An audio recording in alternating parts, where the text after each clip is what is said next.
Welcome to Carver School Committee meeting on this Monday, November 18th, 2013. If you all would rise, we will say the Pledge of Allegiance. With that, like we do at all our meetings, like to open it up for any comments from the general public at this time. Seeing none, we'll move on to comments from the EAPC, and I believe I saw Donna slide in here. Hi, Donna. Hi, everyone. Good evening. This is National Education Week, and I can honestly say that I'm very, very proud to be a teacher from Massachusetts. Massachusetts is one of 45 states, the District of Columbia, 4 territories, and the Department of Defense schools that has agreed to adopt the Common Core state standards in English language, arts, and math. Massachusetts is one of 21 states, the District of Columbia and 1 territory working together to come up with this common set of K-12 assessments in English and math. And these assessments will be designed to determine whether the student is college or career ready by the end of high school. To mark the student's progress towards this goal from grade 3 and to provide students with teachers and students with timely information to inform instruction and provide student support. According to the 2013 NAEP results, Massachusetts ranked first among the states in 8th grade math, tied for first in 4th grade reading, 4th grade math, and 8th grade reading. On all 4 tests, Massachusetts students scored well above the national average. Yes, I'm very proud to be a Massachusetts educator. All of this being said, this does not happen all by itself. It is a result of a lot of very, very hard work on the part of all the educators across the state. And I would like to say especially Carver. We have been working very hard to rewrite curriculum to align to the new standards, have been investigating possible district-determined measures, which will have to go with the new evaluation tool, and continuing with the everyday ups and downs that the kids bring in. More importantly, what I'd like to recognize is that the educators of Carver realize that all of these tests are really one size fits all, but the kids in front of them are not. And their biggest success, their biggest challenge in my mind is how are they going to take these students and children and little human beings in front of them and give them the love of learning that we all have. And that's what I hope that the parents out there will recognize, that that's what National Education Week is all about. So I thank you. Great. Thank you. Thank you, Bill. With that, we have a special report from Mary Willette's class. So we'll welcome Mary up. Do we need more chairs there? Nope, we're going to just come up one at a time, if that's okay. Sounds good, absolutely. The first person who's going to speak is Miss Larna Shardy. Welcome. Good evening. My name is Larna Shardy, and I am a senior in high school. You may recognize my name because I am the person who recently went to Washington, D.C. to sing the national anthem.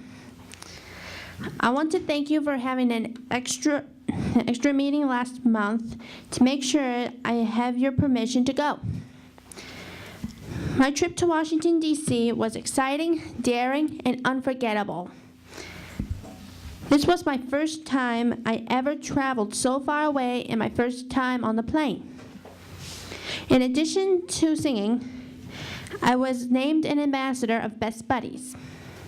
I got a chance to meet so many special people, including other ambassadors, Ted Leonis, a billionaire who is the owner of the Washington Sports, Kevin Spacey, a movie actor, and most important, Anthony Kennedy Shriver, the owner of Best Buddies. I would like to show you a short PowerPoint of my trip. I hope you enjoy it. Thanks again for your support in giving me this amazing opportunity. You want to help him out, Meredith? Yeah. I'm not sure, it's just. No, it's just. Sorry, we don't have this one.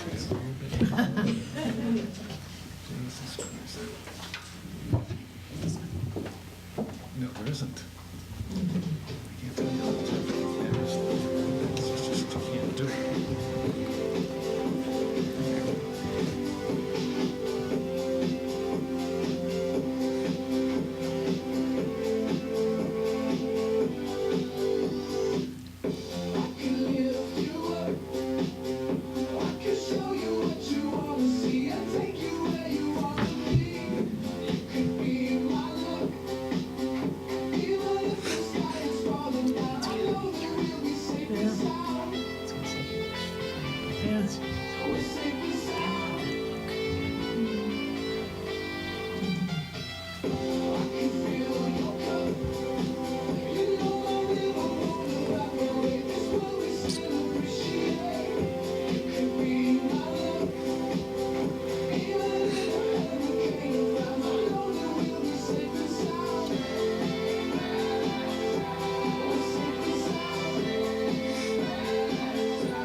Thank you. Thank you. What was your favorite part? I don't know, like, let me think for a minute. I like everything. I like every moment of it. It all looked great. Thank you for sharing. That was wonderful. And we're very You're proud welcome. of you and the fact that you got to represent Carver down there. So congratulations. Thank you.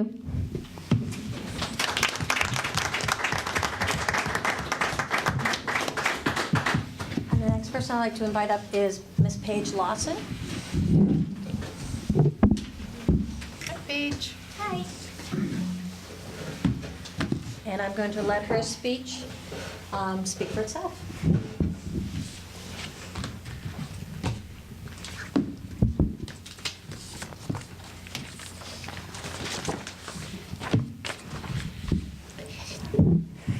Good evening. My name is Paige Lawson. I'm in the post program at Carver Middle High School. I want to thank you for allowing me to speak in front of you tonight about my experience at Bridgewater State University. As you may know, Carver is lucky enough to be part of the ICE program. ICE stands for Inclusive Concurrent Enrollment. That means that while I'm a student at Carver at the high school, I'm allowed to audit a class at Bridgewater. Like my friend Shelby, who is going to speak to you in a minute, I am taking a public speaking class at Bridgewater. In addition to the class, we are also assigned an educational coach, a peer mentor. The educational coach meets with us each week to help us navigate through the college experience. The peer mentor is a friend who helps us with the social aspects of school. Both play an important part in our success. In addition to the support from Bridgewater, a paraprofessional from Carver joins us. Her name is Eileen Gonzalez. She helps us manage the class workload and helps act as a bridge between the two schools. It was a dream come true. A dream come true for me and my mom to UC. She is a graduate of BSU. It was always her dream to have me attend Bridgewater State. I believe my experience at Bridgewater State is one of the most challenging and rewarding experiences of my life. Thank you for letting me speak in front of you today. I don't know why I started shaking. Well, thank you, Paige, for sharing with us, and clearly that class is doing well, because Yeah. you had no nerves up there, I could tell. You did great, and I'm sure Mom is very proud. Thanks. We're very proud of you. Absolutely. Thank you. Good work. Keep it up. Thank you. And now if Shelby would join us, please. Thank you. Take your time. Good evening. My name is Shelby Ricciardi, and I am 19 years old. I am a student of the POST program at the high school. I am also taking public speaking class here at Bridgewater State University through the ICE program. It is hard to put into words just what the experience of attending college means to me. To fully understand, you have to know that I also have an older brother and younger sister diagnosed with autism spectrum disorder. Because we are so close in age, 20, 19, and 17, and because I am someone who is very nurturing, it was hard for people to see me as me. I was always Lisa and Lauren's sister, but when I'm at Bridgewater, I have found confidence in myself that I never knew existed. I am able to be myself in a way that I never was able to be here in Carver. Like all students who attend college, there are many challenges. Because of my Asperger's, I am faced with even more challenges.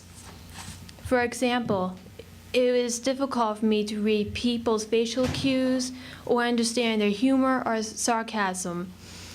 I put a lot of pressure on myself to fit in, but that is something I'm trying to work on. And I don't need to be perfect. No one is perfect. But I know that attending BSU has been the most wonderful opportunities I ever had. And I also believe that I have helped others learn more about Asperger's because I have been very open about explaining myself to them. If there was one thing I want you to know about my experience at BSU, is that no matter what challenges I have faced, this has been the most rewarding educational experience of my life, and I hope more people like me, especially like my sister, get this opportunity. It has changed my life. Thank you for listening, because autism speaks.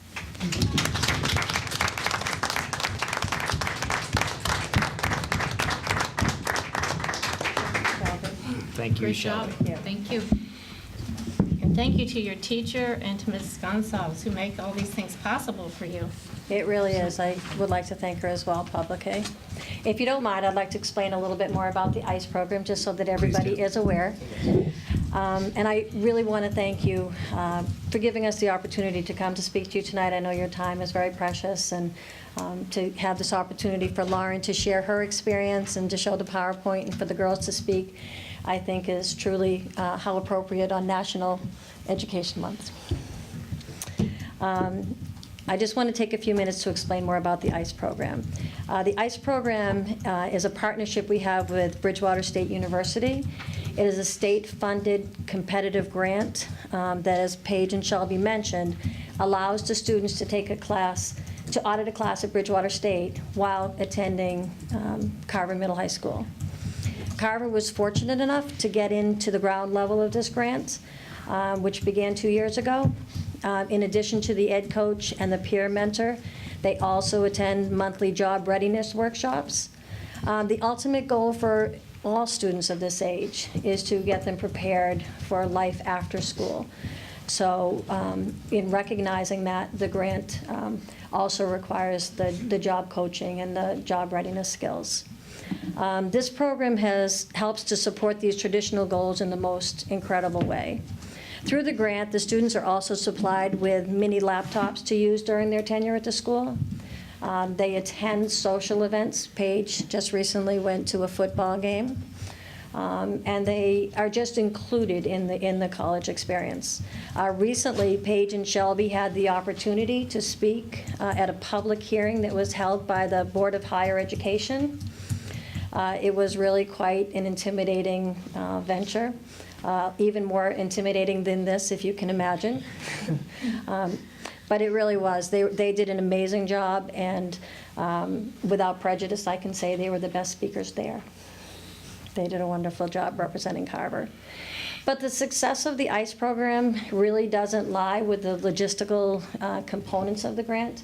I think where the success really lies is just being part of the college experience itself. When you see the students walk on the campus, they are walking with their peers. They're accepted in a way that they never were in high school. And I'm not saying that their experience in high school wasn't good, because it was. However, the reality is that many of the students in Carver see my students' disabilities first. And I think that's because they grew up together. Whereas when they go to Bridgewater, they just see them as peers. So I think that level of acceptance is a little bit easier. When they're at Bridgewater, they are seen as fellow students. When they're walking through the campus, they hold their heads up high. Fellow classmates always greet them. It's an amazing thing to see. They are included. They feel comfortable talking about their disabilities and challenges, and they help their classmates understand more. The speeches that Paige and Shelby spoke tonight were really edited versions of speeches that they spoke in their classes. I think it takes a lot to be able to share the challenges that you've had as students. And I give them a lot of credit for being able to do that. Shelby spoke quite eloquently about the challenges of someone with Asperger's, and Paige shared the fact that people have underestimated her whole life, and that she sees her abilities, not her disabilities. And the fact that she was able to fulfill her mother's dreams, following in her mother's footsteps. I mean, who hasn't wanted their own children to follow in their footsteps? And by being able to go to Bridgewater, she's been able to do that. And although I wasn't there for the presentations that they gave, the feedback that I received was phenomenal. I was told that their classmates really listened. They really listened and they really heard. I think most people have been to college classes and they see kids are kind of, not really listening when other people are speaking, but they were really intent and they really listened and they really heard. And one student in particular, after Shelby finished hers, came up and told her that her nephew had been recently diagnosed with autism, and through Shelby's speech, she was able to feel more comfortable about it and learned more about it. So I think those are the things that the grants that would never be able to measure. It is without hesitation that I say that Shelby and Paige have positively affected the lives of many Bridgewater State students in their participation in the ICE program. But Bridgewater's commitment to reach out to local schools just doesn't end with the grant.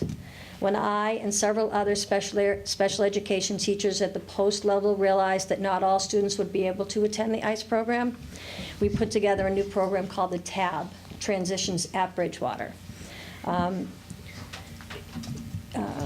We come together every other Friday to conduct classes on the campus.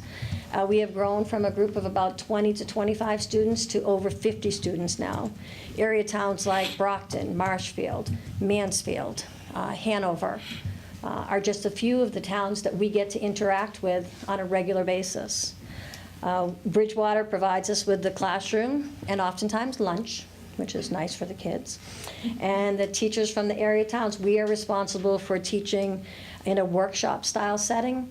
And we do a lot of the same things that we do in our classroom. We talk about resume writing, travel training, internet safety, interviewing skills. So the topics that we teach in our classroom, we also teach on site at the college because they're hearing it in a different way. They're hearing it from another teacher.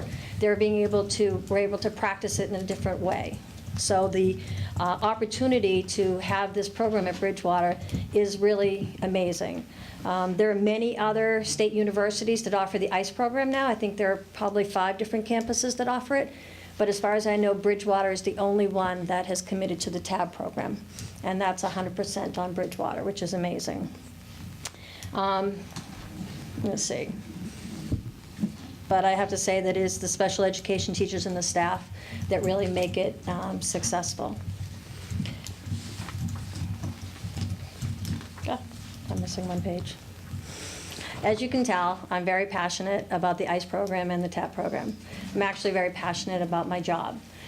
The post program at Carver High School, I think, is exemplary. And I think we're all very fortunate for the staff and for the program that we have put together. The paraprofessionals in my program, as well as the specialists who support our program, work very hard to ensure that our students are as ready as they can be when they turn 22. And we feel very fortunate to have an administration that supports us in our efforts. I would like to thank them and for all the support that they and you give us. And thank you for giving us this opportunity to speak. Absolutely. Does anybody have any questions about the ICE program? I think you did a tremendous job explaining it to us. Thank Great. you. And again, I just want to echo kind of the sentiments of both the great work that our staff does in this program. You may have the numbers, and you rattled off a few communities. I don't know if every community does this, but I do want to commend our community for making the efforts, and I'm sure finding the grant a couple years ago and being able to hopefully carry this program on despite grant money. If that isn't there, we know the importance of this. And we want to acknowledge it. And again, thank you guys for coming and sharing your stories with us. And we're all very proud of you and the work you're doing. So thank And you can guys. come back anytime. You Yes, just tell me, please, anytime. Mrs. Willett, what you'd like to do, and we'll let you come. And I'm sure we'll have a need for a singer at some time soon, so we'll call on. You would be in for a treat, that's for sure. Sounds good. And I do apologize, but it is a school night, so we're going to. Absolutely. Yes, absolutely. That's our general tone is please don't. Speak and leave? Yeah, speak and leave, yes. Sorry. Good job, guys. Yes. Good timing. Thank you so much. Bye. Thank you, Paige. Thank you, Shelby. No eye contact. Thank you, Lauren. Thank you. Very confident. Thank you. Thank you, Mary. That was wonderful. Hey, Mary. You're on next. Yes, good timing. With that, we'll slide up to the Supervisory Council and Captain's Council. Do you need help, Mike? Yes.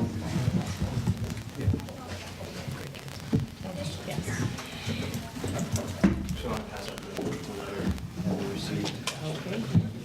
Thanks. Thank you. Thank you very much. Thank you.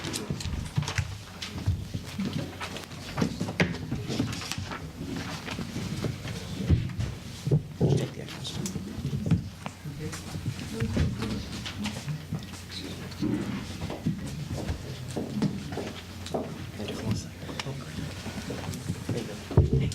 It's 3 years. Just gonna start by introducing myself. My name is Tyler Johnson. I'm the boys soccer captain. And I'm Zach Bender. I'm the boys basketball captain and the boys baseball captain. Just a little update on fall sports. The boys golf team, the South Shore League All-Star was Michael Costa, and for cross country, Sam Estes, Ainsley Ryan, Grace Chisholm.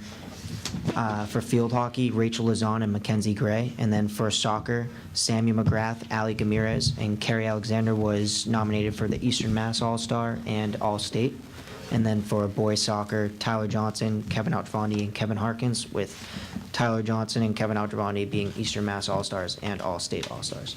Congratulations to all of us. Thank you. And the boys and girls soccer teams both made it to the South Sectional quarterfinals. The field hockey team finished just around 500 with only one senior, Rachel Lazon. And the cross country team had several students who nominated for the state competition. The football team's playing against Middleborough on Thanksgiving for a chance to be over 500 in their record. And with what we just passed out to you guys, this was our what the sportsmanship nomination form was, and the contest was, what the question was, when you need it the most, you feel it the least, what is your sportsmanship moment? And we submitted a video in the multimedia contest. And if you flip the page, it shows the first place winner, and we submitted it through the South Shore League, not just as Carver. We figured that submitting it with a whole South Shore League defines it better than just one certain moment, especially where the South Shore League's logo is two people shaking hands, because we're especially on sportsmanship. And the summit is going to be this Friday in Gillette Stadium. And what it pretty much is there's a lot of leadership workshops for all the students that were nominated, and there's a couple ceremonies for like awards, and there's a couple guest speakers as well. And then there's the video, ready? Yeah, so before we show the video, I just have to make a plug for our CCAT group. Kenny, Will, and Rich did a fantastic job. 2 years in a row, we put together this concept and this idea. They filmed over 85 to 90 kids in a 2-hour period, just sort of reading the same multiple quotes and merged it together into this concept we had for sportsmanship. It's pretty cool. So I got to give those guys credit. They do a great job 2 years in a row. So as Tyler said, here's our video. We're getting an award at Gillette Stadium on Friday morning, and hopefully this we're taking 15 kids with us. Sportsmanship. It's not a moment in time, but a frame of mind. It defines who we are. What lies behind us. What lies behind us. What lies behind us. And what lies before us. Our small matters. Our small matters. Our small matters compared to what lies within us. Things turn out best for the people who make the best. Who make the best of the way things turn out. Success. Success. Success is that place in the road where preparation meets opportunity. It is amazing what you can accomplish. If you don't care. If you don't care. If you don't care, who gets the credit? Coming together is a beginning. Keeping together is progress. Working together is success. It does not matter how many times you get knocked down. You get knocked down. It does not matter how many times you get knocked down, but how many times you get back up. But how many times you get back up. But how many times you get back up. He who conquers others is strong. Is strong. Is strong. Is strong. He who conquers himself is mighty. Is mighty. Is mighty. Is mighty. South Shore League believes in sportsmanship.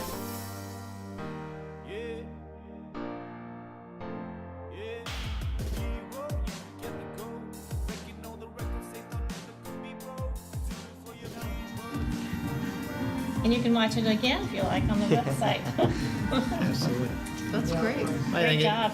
And again, I think it's a tribute to not only Carver, but all the schools in our conference league there, that everyone came together and pulled this thing off. So great tribute to you guys for helping organize it, and obviously congratulations on your award. Thank you. Thank you. It's the tradition now. Yeah. I know. I know. It's gonna be tough for next year's team, I know. Any questions or comments from the committee before we let them go? No, but I have an email from the student government that no one could come and they would like me to make their announcements. Sounds good. Well, with that, we'll let the Captain's Council move on. Thank So you that- again. Thank you so Thank you. much. So on October 31st, they had Costume for a Cure in grades 6 through 12, and they raised $500 you had to pay to wear a costume. And the money raised for breast cancer research.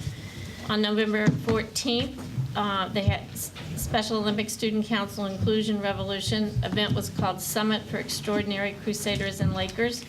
7 student council officers partnered with Silver Lake Student Council to have a lunch and leadership conference with pre-vocational students from Carver High and Silver Lake. And this goal of this new event was to offer more leadership opportunities for all students to become leaders and for all club and activity groups to be inclusive and not exclusive.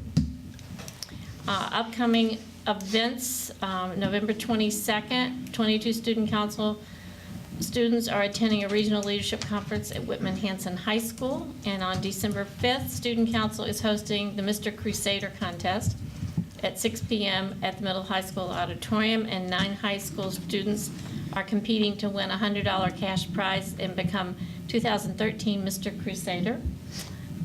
Admission to this event is either $5 for adults and $3 for students, or bring 3 canned goods to be donated to the Carver Food Bank through the Carver Council on Aging.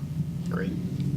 And another little public service announcement, the Greater Plymouth Food Bank is asking that anyone who goes to the parade or the events on Saturday in Plymouth, if you will bring non-perishables and to donate, their goal is to fill a few trucks, so Yes. I wanted to also put in a plug for that. Will there be a spot, or will there be a float that they can put in? They're gonna have the float, and there'll be also some other collection places if it's too, it'll be very visible, Great. so that's Thank you for that update. With that, we'll move on to the approval of the minutes from the October 21st, 2013 regular session.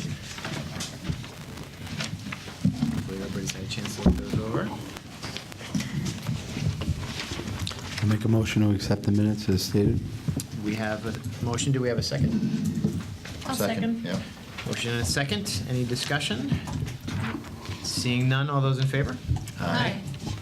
It is unanimous. With that, we will move on to communications. Yes, as you can see, It's that you time have of year. a nice picture of Best Buddies event. Yes. And also, we thank the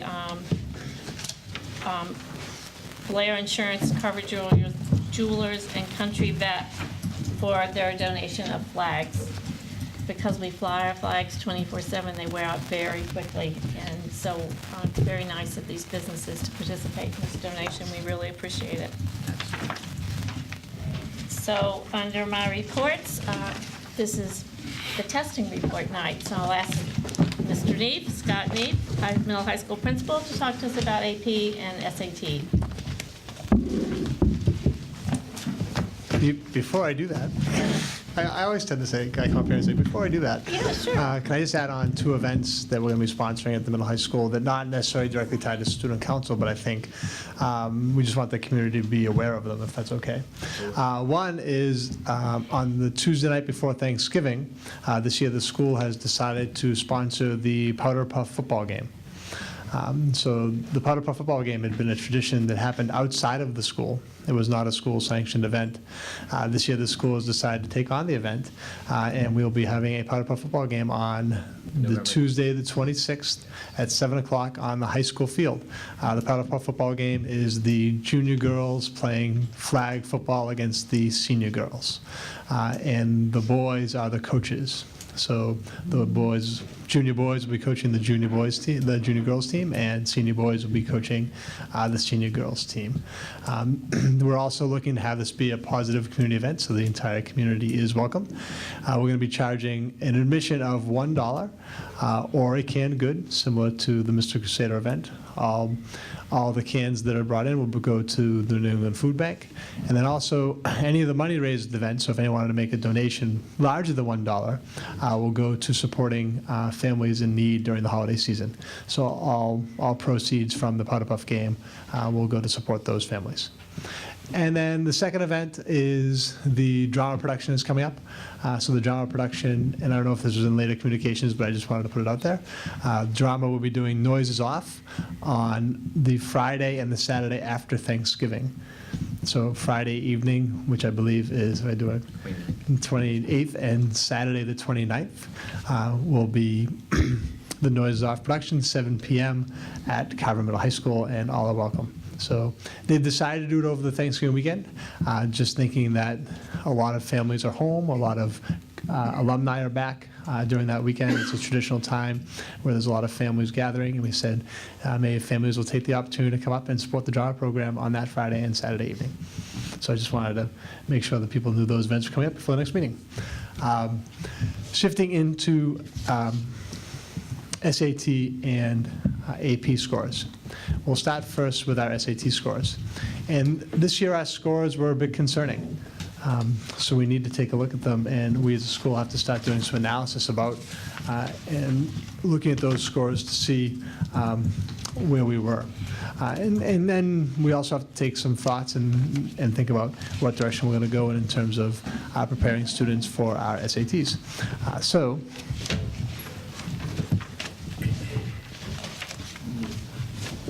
Not always the greatest graphic, but our scores went down a little bit this year, specifically in the area of verbal.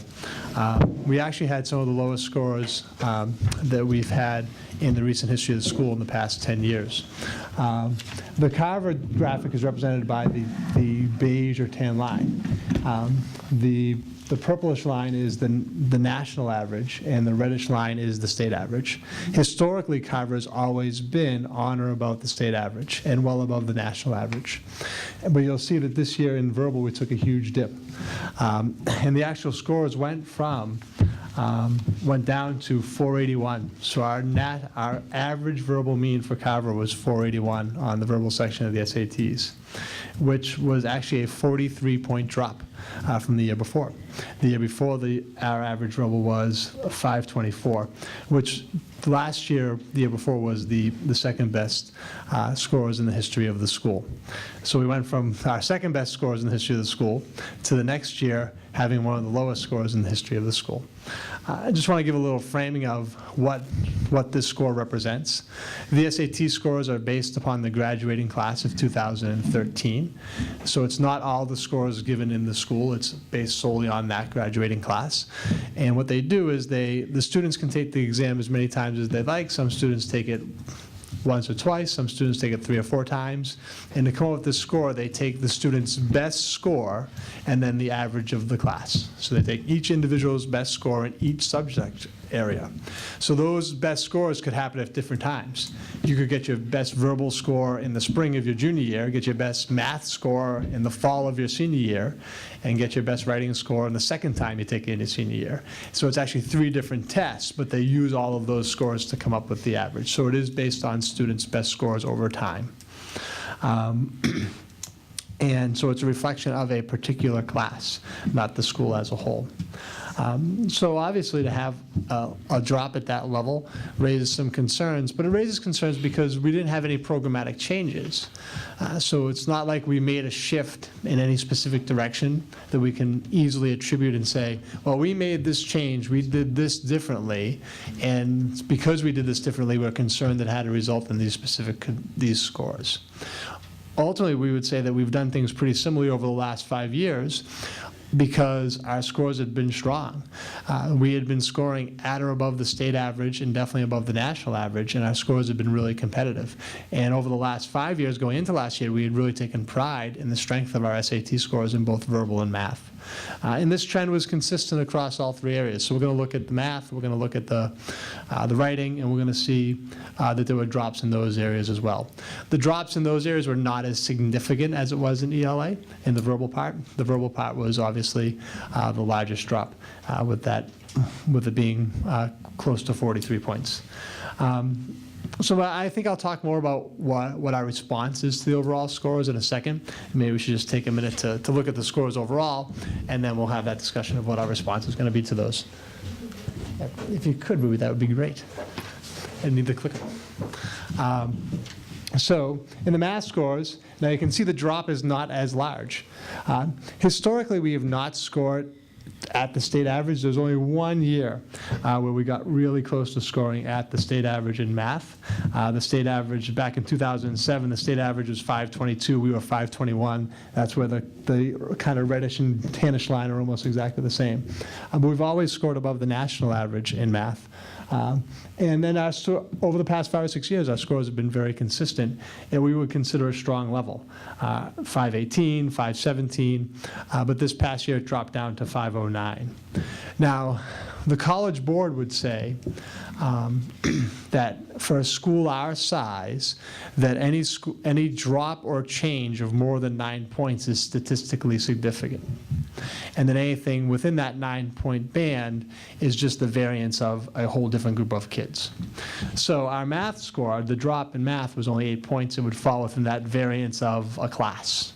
Obviously, the verbal score being so much lower would be a concern because it would fall outside of that variance of a class. So the math fall did stay within that area.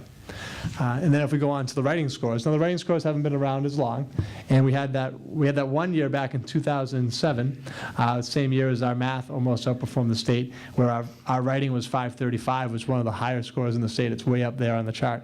But again, we also saw a drop in our writing scores. The writing drop was not as significant as the verbal, but it was more significant than the math. And this year, our average score for writing was 487, which was a drop of 22 points.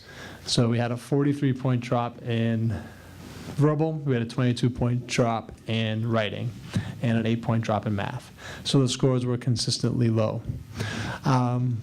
So what do we glean from this? What do we take from this?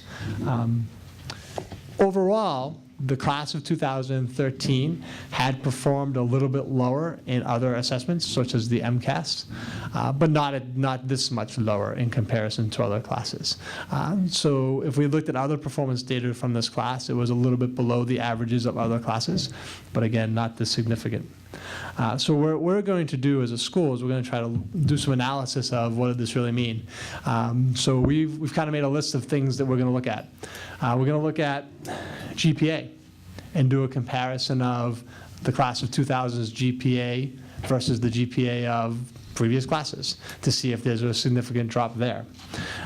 We've already looked a little bit at college acceptance, but we're going to do a little bit of a more intense view there. The college acceptance, what students chose to do for college was lower. We haven't done a specific analysis of college acceptance. Historically, we're about 60% four-year colleges, 20% two-year colleges, and 20% workforce and military.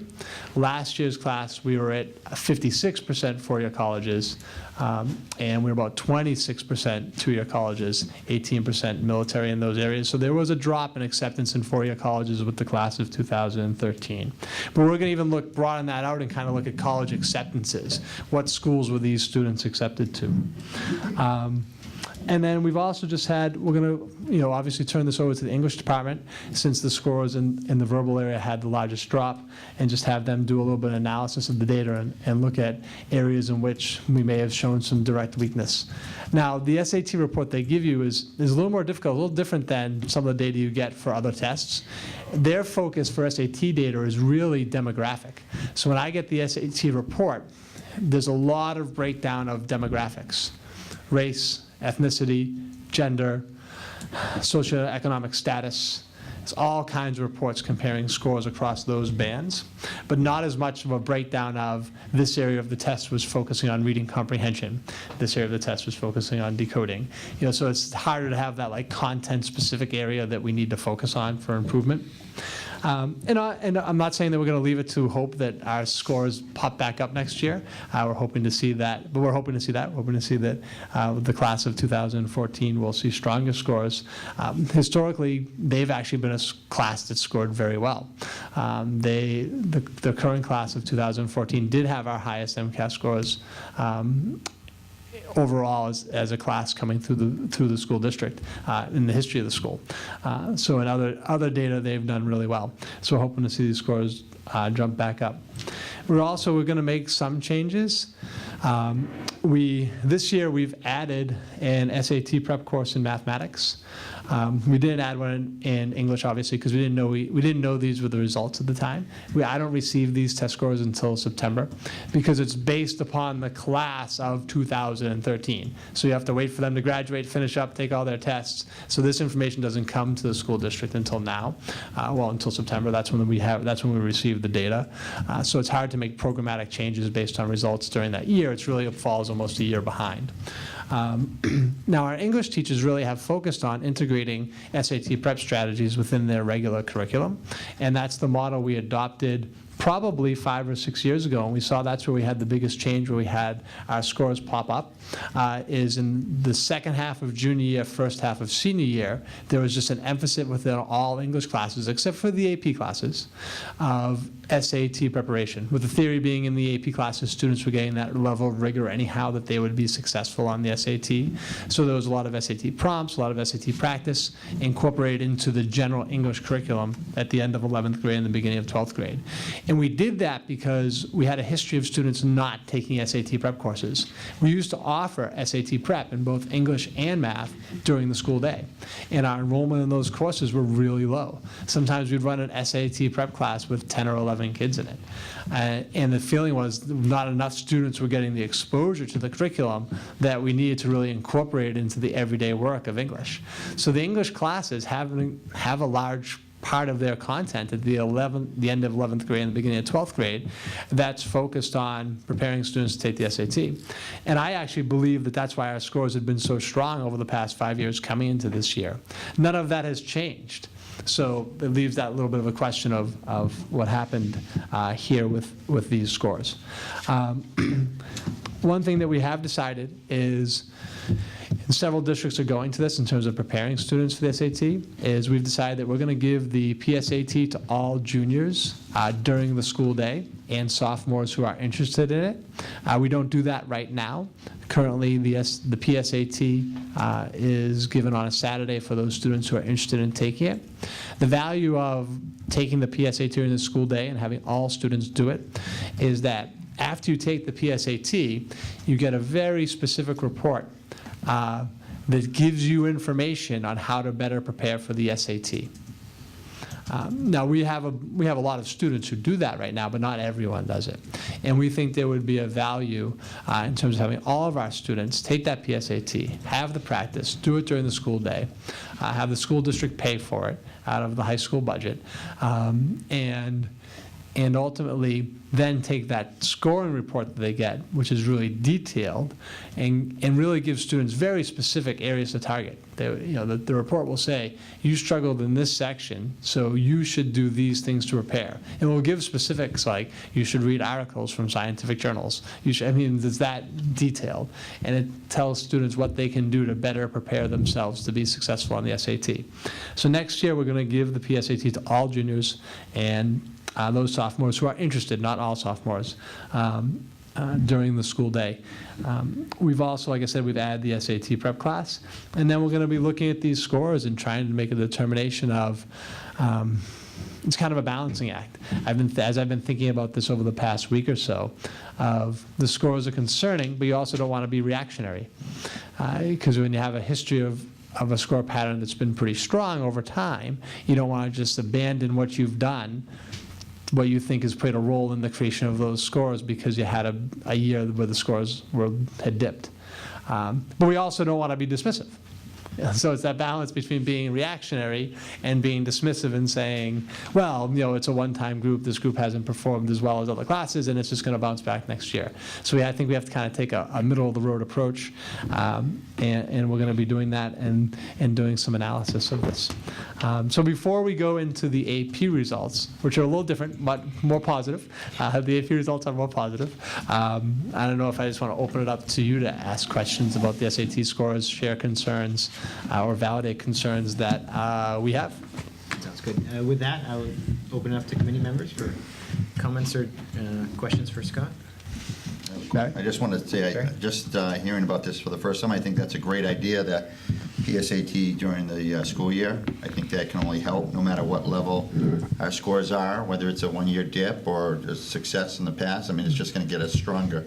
I know as a parent, you get those numbers, and, I'm a layman when it comes to education, really, definitely compared to you guys, and it's a blur. Sometimes you look at the scores and you want to find the time to examine them, but I think that's great for my, all our kids in Carver and my children too, that are my one child that's coming through. So, a decade from now, but hopefully it's still going.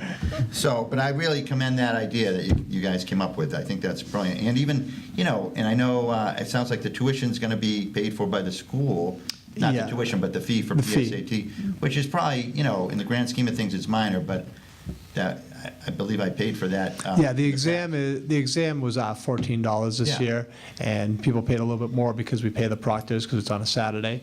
So this year it was $20 for students to take the PSAT. We're assuming the exam, maybe it goes up to $15 next year. We generally have about 120 juniors, so it's going to be about $1,700 for us to give the exam.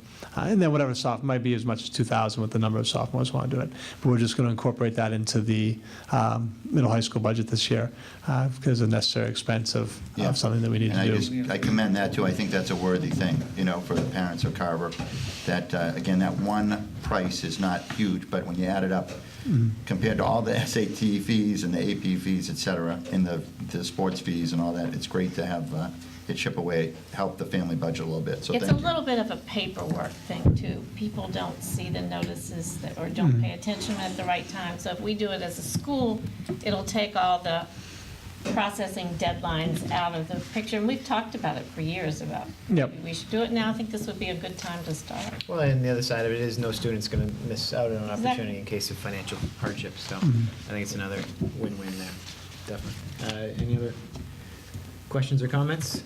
I think when I look over this, like you said, you don't want to be reactionary and say, what happened in verbal, because verbal has been strong. I mean, you see a positive trend there over the last several years. We've been growing in our numbers there, where in math we seem to be a little bit on the kind of even trend and then a little bit downward trend on the written part of it. So I think these steps you're going to take to help us move forward in that, and like you said, data over time is going to help us see where each of the national and the state seem to kind of stay solid. We've been going down a little bit, so I think it's important that as a district we continue to watch these numbers and with some of the changes that we make. For many years, we were very concerned. We were consistently a 505 district. So the scores aren't here because it's only 10 years of scores. But if you went back to 10 years from 2005 to 1995, and that was always a concern of the former principal, Kathy Spencer, was we just couldn't get out of 505. We were always 505 verbal, 505 math. That time they didn't give writing, so it was only those two sections. We were just generally always there.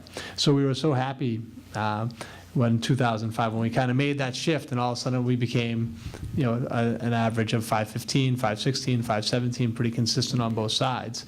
And so obviously it's disappointing. It was disappointing to get these scores and to see them and to think about, what it means. But so we want to get back up to the 515s and have that be our average, which is really a competitive score, because our SAT scores have been competitive over the last 5 years. How long did you say that you've been incorporating in the English piece? Really, I think that was the big shift, is we started that around 2006. That was a big shift for us. We went away from having the SAT prep class during the school day and said, students aren't taking the class. They're not taking the prep classes outside of school.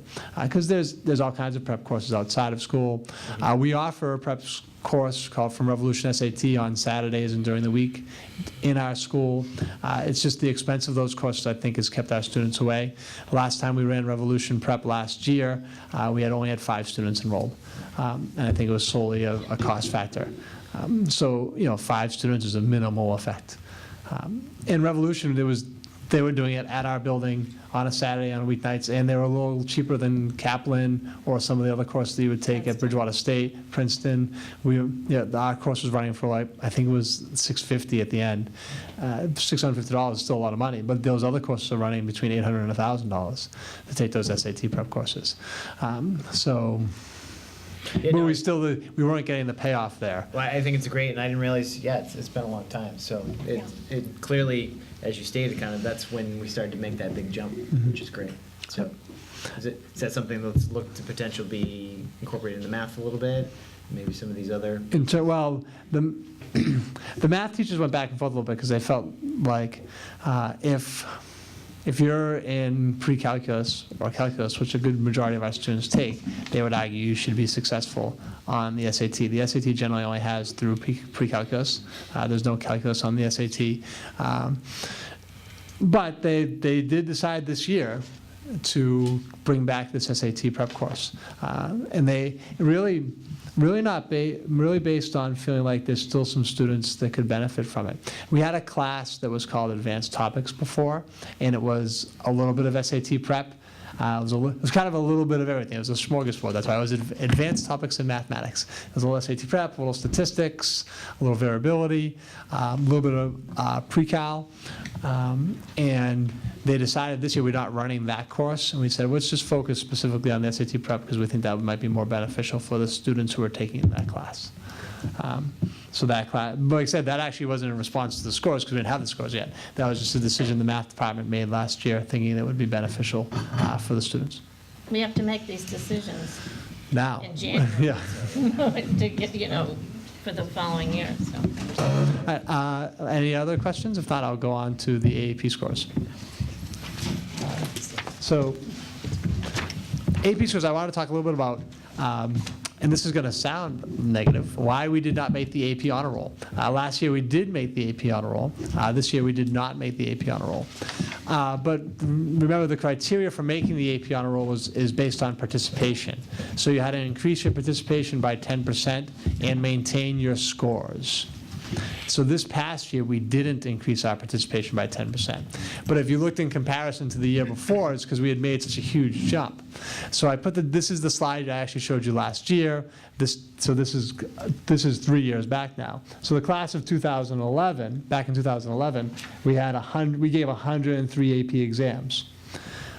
2 years ago, we gave 150. So we went to 103 to 150, and that's obviously more than 10%. That became our 10% increase.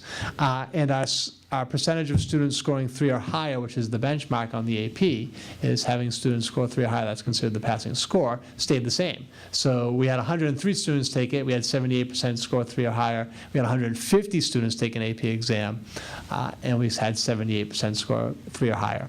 Now, if we move that comparison forward 1 year, you can see our number of students who took an exam went down to 123. So we had 150 AP exams 2 years ago. Last year we had 123 AP exams given. So we didn't meet the threshold of increasing by 10%. So that kept us off the AP honor roll. In terms of performance, our performance remained consistent in terms of 78 to 75, but that would be the area we're in. If we again looked at this data over time going back, you'd see our scores of students scoring 3 or higher being in that 75 to 80% range if you looked at all of them. So overall performance was strong, and this is a strong performance. We've historically done very well on AP exams. Our students have historically done very well, and they did very well again this year. So really our scoring was consistent. There's always, so I gave you the very detailed score report, which again also goes back over 10 years, gives gives you the percentage of students who scored 3 or higher over those 10 years, breaks it down individually for those students who scored 5, those students scored 4, those students scored 3. I don't know if there was a value to breaking each test down in terms of those scores, but you have that data in front of you. I just wanted to talk more globally about our scores and saying that they've historically been consistently strong and they continue to be strong. If we go on to the next slide, just some, why did we have the jump originally? We've added virtual high school courses, so we have a lot of students taking AP in selected areas in virtual high school. 2 years ago, we added AP Psych. And we moved AP European from grade 12 to grade 10, which increased our enrollment in those courses. So those 3 factors, the VHS, the AP Psych, and the moving AP European from grade 12 to grade 10, that's what made us go from 103 to 150. This year we had a little bit of variance in our numbers, but it was really only in 2 subjects. One subject was that AP European. And the reason why is the year that we brought it down to 10th grade, it actually had both seniors and sophomores in it, because the seniors had never taken it because it wasn't offered in 10th grade. So the enrollment was 18, and half of those students were seniors. This year we had really a consistent enrollment of 10th graders, 11. But that made us lose 7 AP exams. And then the senior class, the year before, they had 31 students enrolled in senior AP English. And last year we only had 20. So that was a loss of 11 exams. So we had a total drop of 20 some odd exams taken, but most of those are represented by that shift in AP European and by just a lower number of seniors taking AP English. Our other enrollment in our other AP courses was consistent. If you look at the numbers, it might go from 11 to 10, but generally it was consistent. So that led to us having a little bit of a drop in the number of students who took an AP exam. Another important thing that's not here, and something we haven't tracked, but I think we should track, so it's something we're going to begin to track, is last year's graduating class, 28% of the graduating seniors took an AP course in their high school career. So that's a large percentage, and it's something we'd like to go up a little bit. So we'll be looking at that data. And our current seniors, based on what they've done their junior year and now in their senior year, our current senior class, it's 30%. So 30% of our current seniors have taken an AP, at least one AP course in their high school experience. And there's a lot of evidence to say that by having exposure to that AP curriculum really prepares students for college level work. So I think it is a strong indicator for the school that a third of the students are having an AP experience before graduation, and we're always looking to build that number up and to increase it. And then the only score that was particularly strong, the outlier on the positive side was calculus. Calculus, we had 80% students score 3 or higher, really strong scores for them. Historically, it's actually one of the exams we've struggled on the most. It's one of the more difficult AP exams, and last year our calculus students did particularly well. So any questions on the specific breakdown report or just the overall presentation on AP scores? Obviously, my summary would be definitely a concern about the drop in the SAT scores and pleased with the consistent, what I would view as the consistent performance of our students on AP exams, which has been a consistently strong performance. I just have a question on the calculus. If they did better, what did you change, if anything, to make them do better so that we can keep that high? Calculus last year, actually, there was a different teacher. So there was a different teacher who taught calculus last year. And what we've adopted as a model, and I'm not saying that the previous teacher resulted in the low scores, but what the math department has shifted as a model, and I think this is valuable, we're doing this in a lot of places, is they've have maybe 2 people who are teaching every AP course and almost switching off on it. And switching it back and forth year to year. The reason why I think that's valuable is all those people who teach an AP course are supported by the school district to take the AP training. And taking an AP training course is really valuable professional development for our teachers and gets them thinking in a mindset that will help them prepare to teach students to prepare them to take that exam. And, we're a small school, so the person who's teaching AP Calculus is also teaching Algebra 2, also teaching geometry, also teaching pre-calculus maybe in different courses. And that preparation, I think, is valuable in terms of them with all of their students. So that's why we've gone to that model a little bit of you don't necessarily own your AP course and we have different people teaching it. But last year, I'll give Mrs. McIntosh credit. Jasmine McIntosh was the teacher of AP Calculus last year, and they did really well and they were really successful. So that was a change that occurred. It's also a good model because teachers are mobile and they move, and then you always have qualified people left to do it because it takes you a full year to get them all trained.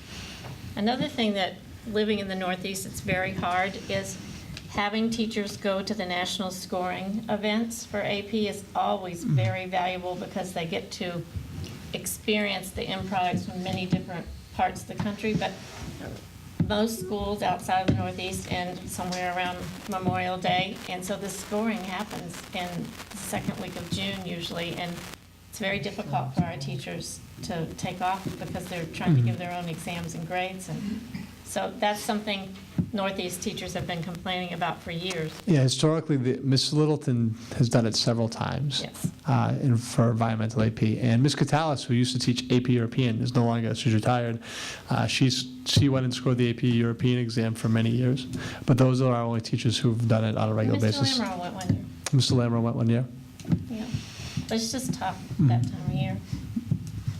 The other thing is, in Carver, participation from year to year, our senior class varies in the number, junior and senior class, of the number of children actually enrolled in it. So sometimes we're drawing from a smaller pool of people to take the course. We had, a small graduating class last year. We did. And in terms of going back to the SAT scores a little bit, because I actually did want to mention that, but I lost it, but it came back to me with saying that, is that is a factor you look at, is participation rate, but our participation rate was consistent as well. So we generally have about 80 to 85% of our students take the SAT because they're not required to. But last year's class, that was a consistent participation rate. We were in that same range. So it wasn't like all of a sudden we had this whole new group of students take the scores. Not going back, we don't want to go back to that chart, but just I'll mention, and you have the chart in front of you, the national scores have actually come down over the last 10 years. And if you looked at it over 20 years, you'd see the national scores have really come down. But that's all based on participation rate. More students are taking the SAT and the tests changed drastically. Than ever used to take it. The SAT test changed drastically. Because we have more students going to four-year colleges, more students pursuing two-year college. There's more students pursuing college now than there was 20 years ago. And so there's more students taking the SAT, which widens the pool, which actually has led to the scores to come down a little bit. I have a question. Sure. How, and this is really for you, Ms. Neef and Ms. Sorrell, I think it's so important, it doesn't just happen when they come in freshman year. How is it linked to the early kindergarten, elementary, that's when it really, the building blocks have to start. So, what type of communication starts way back then? I'm a big advocate of, even before they go to school, you're reading to them and all that, of course, and I know that makes a difference, but how much, we're not just waiting for them to show up middle, high school, 6th grade. What are we doing in kindergarten to get this stuff started? We probably have the most highly developed literacy, reading and writing program in the South Shore. We really do, and they have been for the past 4 years scoring their writing on the same method that the middle and high school teachers do. And so it's very coordinated, and we spent a lot of time working on this. But there are differences between classes. Whether it's statistically significant or not, this time it is for SATs. And then what was a revelation to me in 2006 when I first came here, and is still a revelation to me, is that when you look at our children who take the MCAS in 4th grade and look at the ones who take the MCAS in 10th grade, we only have 48% of our children are the same children. That there is from 4th to 10th grade a 60% turnover. That's huge. So and it's continued, which mystifies me because we don't have any rental properties here. But but I do think it's just, all of this is always worth just looking very deeply into different pieces of the test and see what we can do better in the instruction end. So I'm sure Scott will leave the staff to do that. Thank you, Scott. Thank you. Thank you. All right, thank you very much. Now Meredith, MCAS, this is the testing report night.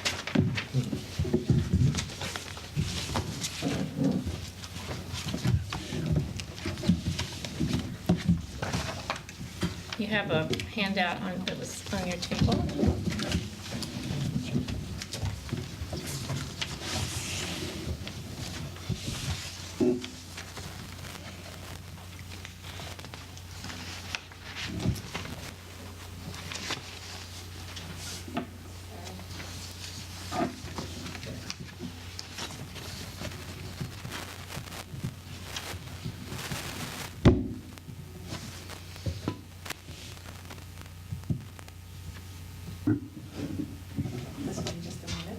Yeah. Takes Liz, a what's second. that, you said ours is about 48%. What's the average for other towns, that turnover? Oh, it's not nearly as high, yeah. It's very low. It's, Middleborough and Wareham have about the same amount, but Plymouth not so much, and it's, I mean, it's just a fact of demographics here. It's nothing good or bad, it's just the way it is, so. And thanks to Anne Marie and all the school-based secretaries, we can track it down to individual children. I mean, I know for the past 9 years who's moved in, who's moved out, where they came from, and where they went. So, but there is no pattern. It's not. It's family turnovers. So. And that's the way it goes. You can't keep people in. You can't. You know, that's, they want to move. They want to move. Exactly. So. But that's one thing I think, me as a parent with my wife, it's like, that's why we settled here, and that's why we wanted to stay here, because it's such a great public school, and we said, why would we move away, you know?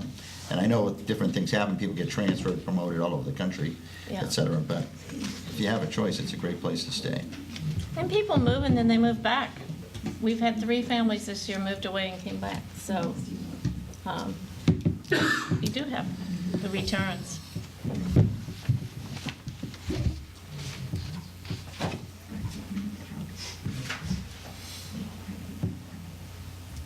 All right, well, we are going to go off of what's printed in front of you, because we cannot give it up. Oh. So, I apologize. Is that okay? It's fine with Or me. do you want to move to another agenda item and I'll grab it? No, it's fine. Okay. What we can do is maybe try to get this information on the website or something that Yeah. our community can access later. It's the switching back and forth between all these different ones. Sure. Want me to work on it, Meredith? I was trying to, but it's not letting me. Computer's tired.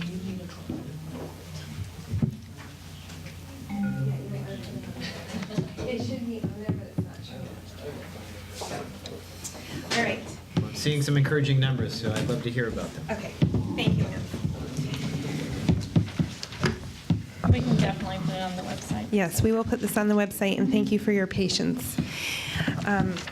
Even our backup wasn't working, so I apologize. So in front of you, you have a printout from this year's MCAS overview. And as Scott just went through and spoke about SATs and AP courses, those are elected assessments in the sense that students can choose to take them or choose to not take them.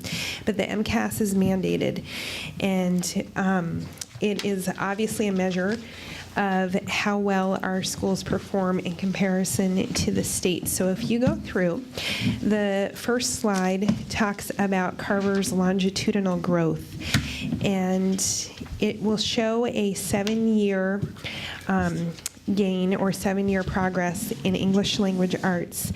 And it will show you that in 2013, our 10th graders were at 95% proficient or advanced on the MCAS. And then if you rewind 2 years, that cohort as 8th graders were at 73%. And then if you rewind the year before, they were at 64%. And so this shows you their progression year after year as they go through Carver Public Schools. If you remember last year, it was reported by the press that Carver had made the most growth out of any district in the South Shore, and you can see that those trends continue in terms of making exceptional growth between 3rd and 10th grade. Moving on to mathematics, you'll see again growth going from 49% proficient or advanced in 3rd grade to 89% by 10th grade, and a notable jump between 8th and 10th grade as far as achievement goes. So that's our 2013 10th graders. And then every year we like to look at other South Shore districts that are in the area and compare district level 5th grade data and 10th grade data. So our 5th grade data this year, the other districts are colored gray, Carver is red, and the state average is blue. You'll notice in English language arts, the Carver's percentage of students that are proficient or advanced is at 59%, and the state average is at 65%. So we fall below the state average in English language arts. And then if you look at district level data for mathematics, that we are almost neck and neck with the state. Carver 5th graders being at 60% proficient or advanced, and the state being at 61%. And then if you look at science and technology, again, we're slightly below the state at 49% proficient or advanced, and 51% would be the state average.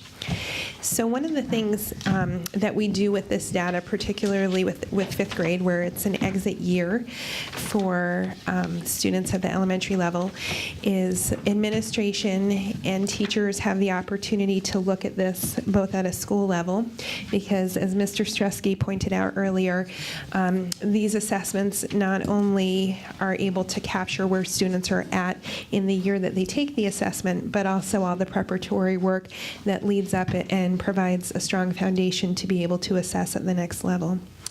So we use this data to help steer our professional development plan and provide timely support for our staff around how to analyze the data, how to look at what the test is assessing, and how to bolster areas of our programming and our curriculum to support where relative areas of weakness may lie. For example, even though mathematics shows that we are neck and neck with the state, and oftentimes we think of a math test assessing just math, there's also a component of the assessment that requires reading and writing, and students being able to comprehend and then respond to how they answered a particular math problem.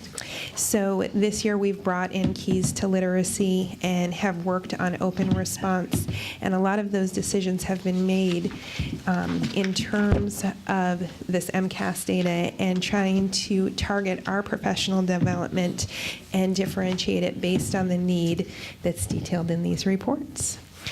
So if you then advance to 10th grade, you'll notice that for 10th grade English language arts, that the state average is 91% proficient or advanced, and Carver is at 95% proficient or advanced, so we exceed the state average, and have made great gains in terms of English language arts. And we saw that again on an earlier slide where we watched that cohort progression from 3rd through 10th grade.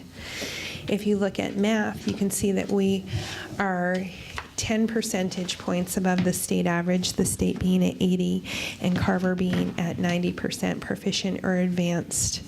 One thing to note with these assessments is that as the state has adopted, I know that Donna mentioned in her comments earlier that we are one of 45 states to adopt the Common Core, or in Massachusetts, it's the 2011 Massachusetts frameworks, that these tests have gone through and culled some of the previous questions that they had that do not directly align.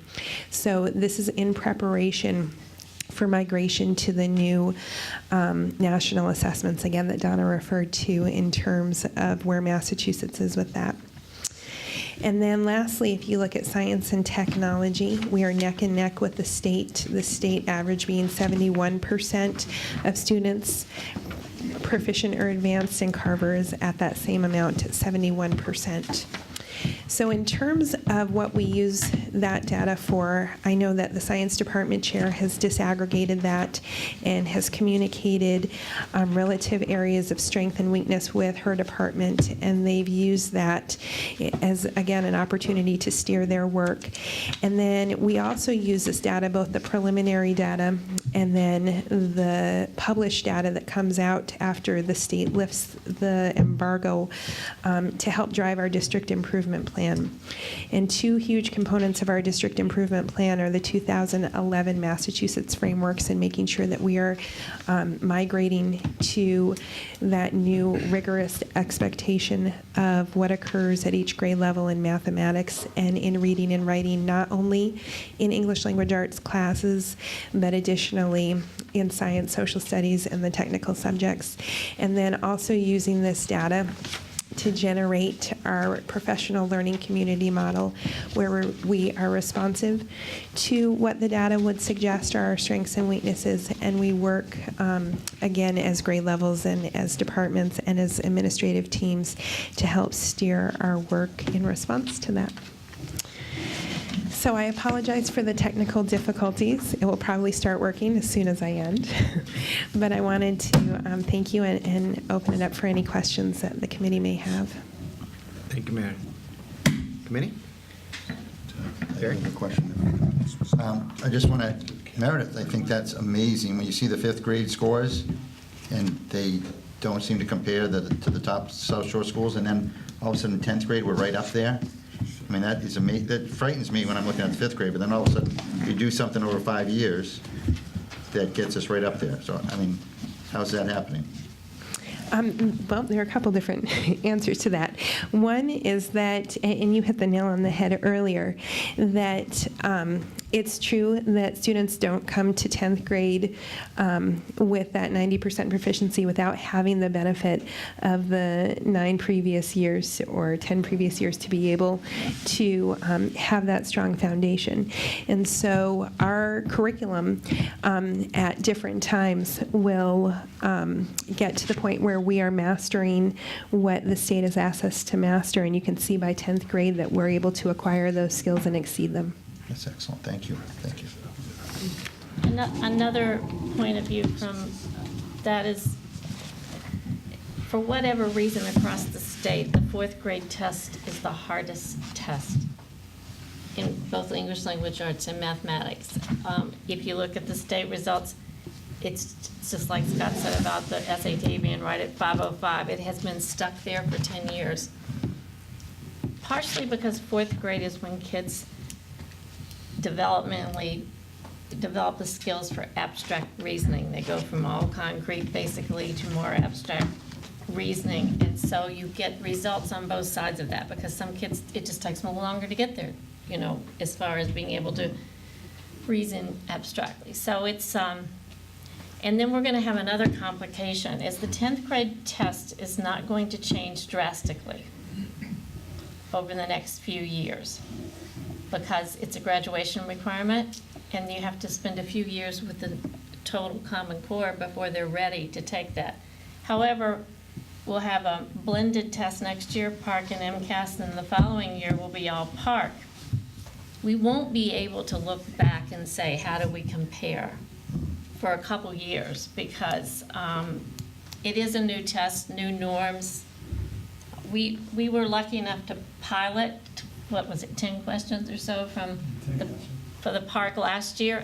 Not all superintendents feel it, you're lucky, but I thought it was a good opportunity for us to assess our technology, for some of our kids to see what was happening with the new test, and we are also piloting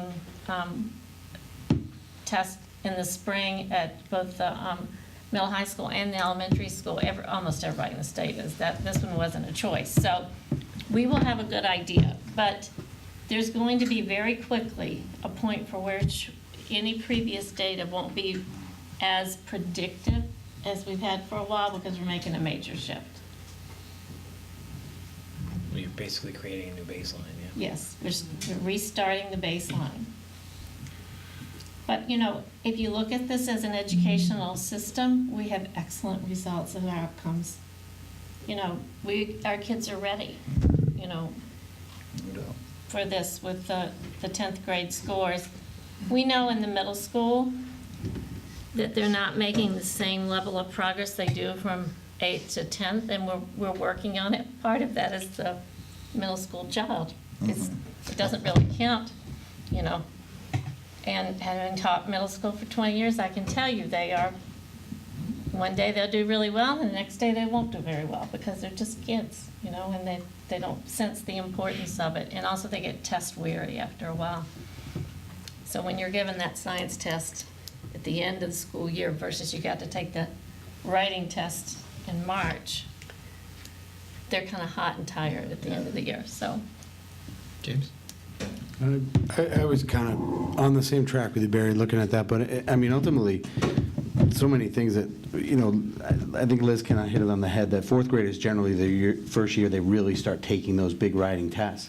So it's a big shift. And they're not all cognitively ready at that point. I think the fact to look at is that you see how we, as a district, we are proactive because by the 10th grade, they are getting to where they need to be. And I think when you look at the elementary, they've got the right programs and the administration is putting in what needs to be done, everything that needs to be done to push that forward that way in both grammar and writing and working on that higher order. But some of them just aren't ready. And that shift, I think, that you're talking about is also going to be a big shift because taking a test on a computer is very, very different than a written test. And it's for the population as a whole to make that shift is going to take a little bit for that just to sink in as it is. And again, I think the thing to feel good about is that academically they're very proactive and making sure that the PD is relevant and making sure that what's going on is working towards improving that. And obviously when you look at the 10th grade scores, it shows that. And just a comment on something that was earlier with the APC is, and I think the three ladies that were here tonight, I mean, their eye contact and their confidence was inspiring. And I think it just points out that, you know, the school belongs to this district and to the people of this town. And as long as we maintain what we know is right to move forward, the Common Core is just a base to work from. It's that platform that you're talking about. And we build it the best way we can. And I think it's been positive all night long. It's been great to see, both statistically and beyond that, all night long. So. Thank you, James. Any other comments from Meredith before we let her go? Thank you, Meredith. okay, so this is where we stand as of now. We'll keep you updated as we get more results in different areas. We wanted to say that we were able to find a long-term sub for a math teacher who's out for the entire year, and Mr. Gillis is on the school committee in Middleborough. Had a chance to meet him at the conference. Yes, we did meet him there, and he used to be a math department chair, so we got a very highly qualified person. I think our students will benefit. And he actually said he was, yes, he was interviewing us because he doesn't have to work, he's retired. So he came in, he says, I'll let you know after a day or so if you meet my standards. And he came to my office and says, okay, I'll take it. So you have the most respectful students. So that was very encouraging. And we've hired a new speech language pathologist, and we had a resignation as a special education para. A lot of our parents are getting jobs as teachers, which is really great for them. Absolutely. But a loss for us. So, oh yeah, now you haven't married. I know, it's just that technical. So Karen Tykett, our special education director, we're going to proceed as we did last year, in that we're going to give you the budget in smaller chunks so that you have more time to ask questions and more time to understand it. So our first budget presentation. Welcome, Karen. Ta-ta. And I'm going to just pass down a card right there to your binders. So I know you've seen a lot of presentations, so I'll be quick. It's your time, you get to take one. Yes, no, I will. So in looking at the special education budget, there's a couple things that I think are important to understand, a couple mandates and just facts that impact the special ed budget. And the first is free and appropriate public education, which is a mandate out of IDEA, the Individuals with Disabilities Education Act, that just states that schools that receive federal funding are required to provide students with disabilities education at no cost to the parents and that's appropriate and adequate for the students' needs. It doesn't mean that the school district has to provide like the Cadillac of services, but it does have to equal the quality provided to non-special ed students. And then it also, in terms of appropriate, it is what is adequate for progress for the individual needs of the student. The other one is the maintenance of effort, which just requires that school districts expend local and state funds for special education services each year at the same level, unless there's been a huge demographic shift in the district. So that means as we save in one area, we still need to not be just cutting special ed. We need to still be spending the appropriate amount into special ed. Might move the money around a little bit, but the same amount still needs to be put towards special ed services. And then it's just a current fact, which I've left in there from last year, the cost, special education costs statewide are about 20% of overall school budgets. And the cost of special education has grown at a higher rate than the cost of regular education, so. Another piece that's really important in understanding the special ed budget is circuit breaker. So in FY04, circuit breaker was started to provide districts some relief for high-cost special education needs. So I'm just going to go real quickly over what circuit breaker does and exactly how that works. So the state sets a foundation amount, and each year that could change. So if you look there, that foundation amount in the salmon color has changed somewhat over various years.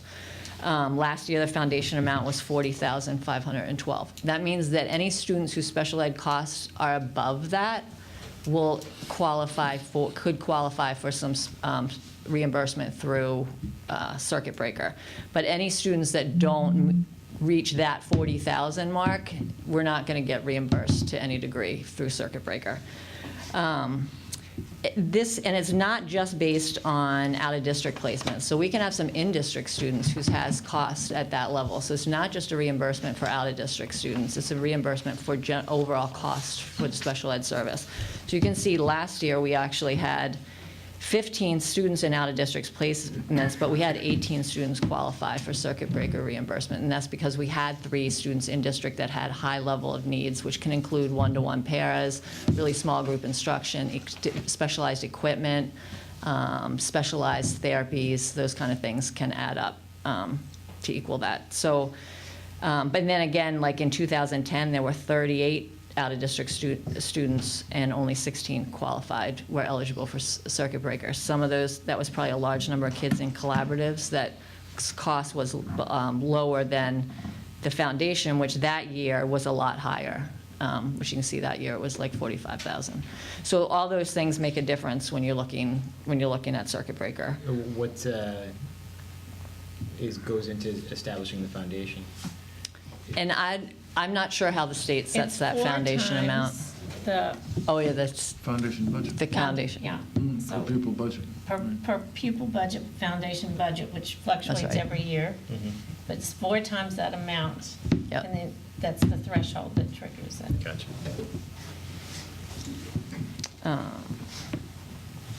So once they figure, once they put in the amount of total allowable expenditures for kids that are over that foundation amount, They take out the total foundation amount, so they subtract the total foundation amount from those total expenditures, right? So the $40,000 for each of those 18 eligible kids came out to that $729,216. They subtract that from what I tallied as the total eligible expenses for that group of kids. And then on the next slide, the other piece, oh, you've already done. The other piece is they set a reimbursement percentage. So last year, that percentage went back up to 75%, which hadn't been there for several years, and actually had dipped all the way down into like 42 and 43% in 2010, 2011. And again, what's the predictability of that percentage? The legislature votes it every year. So it's based on elected officials? So it's much like regional transportation. It's, it was supposed to be a guaranteed 100%. That you got this for anything you spent 4 times over the foundation budget. But it had this 75%, you can see it went as low as 42. And that was, right in the heart of the recession, the implications for it. But it's amazing to see it return, really. Yeah, it makes a big difference. It makes a huge difference. So that 75% is then off of what was left over after they take out the foundation amount. So above that foundation amount, you get 75% of that amount of money is reimbursed to the district for those high costs, high needs students. Other things to consider with circuit breaker are, like I said, the cost can include a variety of things. So it's not just the district tuitions. It includes summer school costs. It includes paraprofessional support. It includes level of intensity of staffing that's needed for students. And also the fact that, the cost for many special education students not reflected in circuit breaker because there's many of our students that don't meet that high level of need. Like currently we have about 300 students with special ed services and 18 qualifying for circuit breaker last year. That's just 6% of our students that were being reimbursed through circuit breaker. So that area blue there, that orange is that 6%, that area blue still is a lot of expense for kids. I mean, technically, it doesn't happen, but technically all that blue could be 38 kids at 38,000, and we would have no reimbursement for that. It doesn't, that's not the case, but that is a big area of expense still there that doesn't get covered by circuit breaker. So although it's definitely a very helpful thing for those high cost needs, it doesn't touch a big piece of special ed costs. In the special ed budget that I'm responsible for, it's broken down in some main categories. Out of district placements are still, the biggest chunk of that. That's currently at around 75% of the budget that I develop. It used to be 80%, so we definitely have cut the percentage a little bit.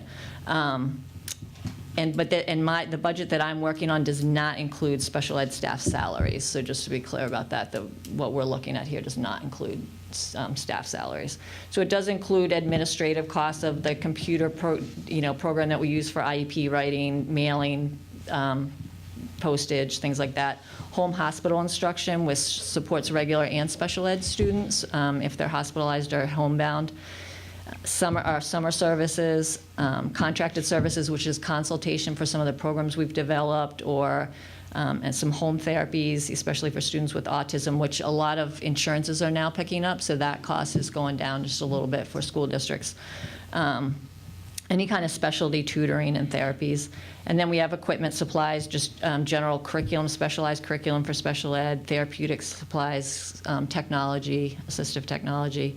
And then evaluations, types of evaluations that we don't have staff to do, or if parents disagree with school evaluations, and we sometimes have to do independent evaluations. That's another piece of the budget that I present to Patrick. Some of the general trends continue to be reduction in outside evaluations, those independent evaluations, reduction in administrative costs, especially postage, and then that reduction in out-of-district placements, tuitions. And then areas of purposeful increase, which we or, taking some of that savings and moving it into are trying to provide teachers with more materials, curriculum, and assistive technology to help them be able to differentiate for students and instruct them with appropriate methodologies. And then our summer school, we've definitely grown our summer school services and contracted services, especially in specialized tutoring like Orton Gillingham, or specialized reading tutoring, and consultation for some of the programs that we're developing in district. So those are some of the things we've kind of we've pushed and increased. So in terms of my budget, the two big kind of subgroups of my budget are those out of district, and then all the others kind of clumped together. And this is just kind of a comparison over the years that just shows that trend downward in the cost of out of district tuitions, kind of maintained in the other areas. What this doesn't show is the increase in special ed staffing that we have provided as a result of the development of those in-district programs, because that's in that salary budget piece. But all in all, we have still saved significant dollars since FY11. You see it's nearly $500,000 less from what we spent in FY11 to what the budget for FY15. And that's attributed to Karen and the teachers' work to provide as much services as we can. We have more different types of programs in most schools, and it's always best, as you saw, if we can keep our children at home. Absolutely. Some areas of increased spending that we've been, really focused on are assistive technology. So in FY11, there was no line in the budget for assistive technology for special education, and we've been able to greatly increase that. Supplies and equipment have been a really important piece for just to give those teachers the tools that they need to work with these students in district. And then our summer school has, like I said, has increased as well. So those are kind of three big focus areas of kind of purposeful increase. And some examples of some of those kind of equipment and things that we've been able to do is we do continue to add 2 FM systems, whole classroom FM systems a year at the elementary school. We're continually adding iPads and Kindles, student laptops, accounts with Audible and Bookshare, furniture for some of the alternative programs. We've learned a lot with some consult recently about the importance of having the classroom environment for some of these specialized programs be set just the right way. It's made a huge difference in the success of the students.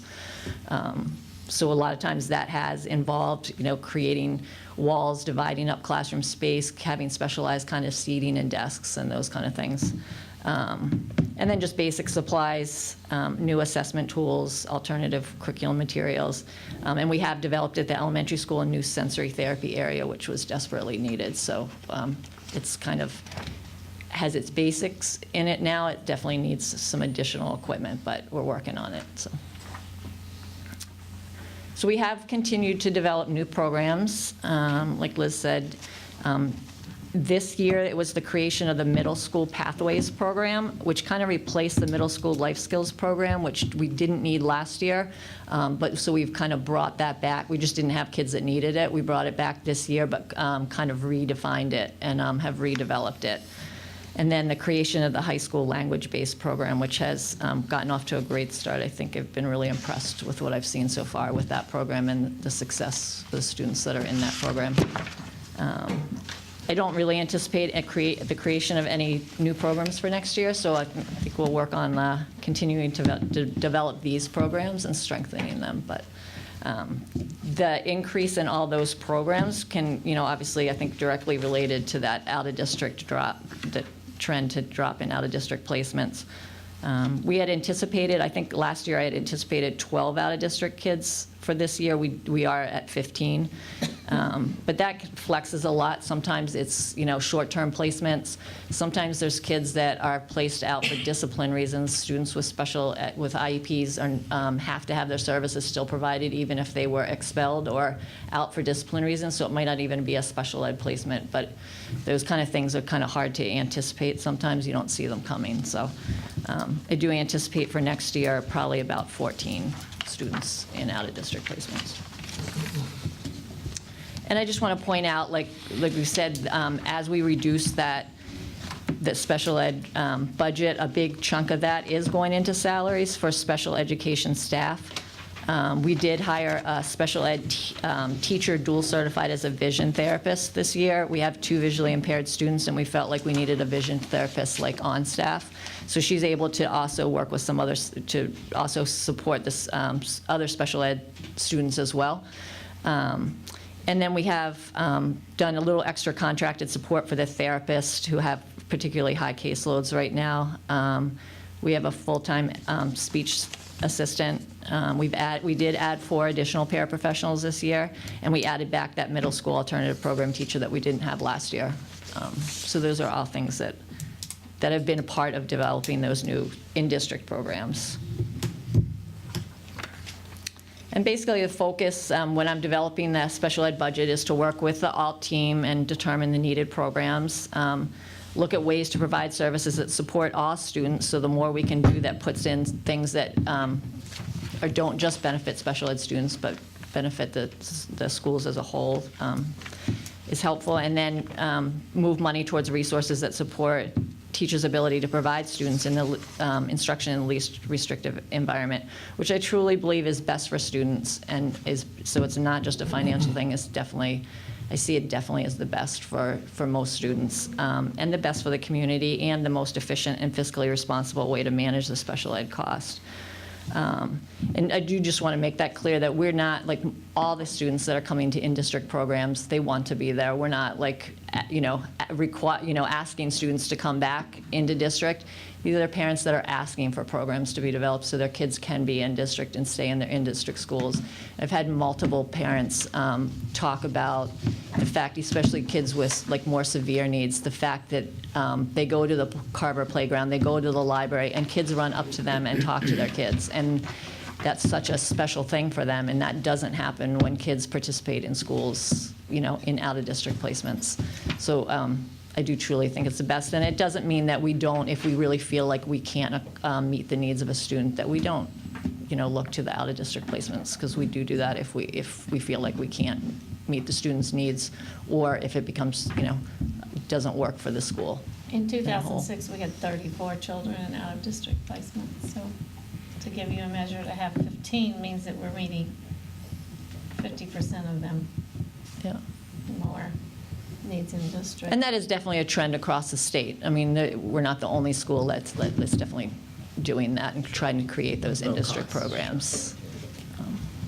So any questions?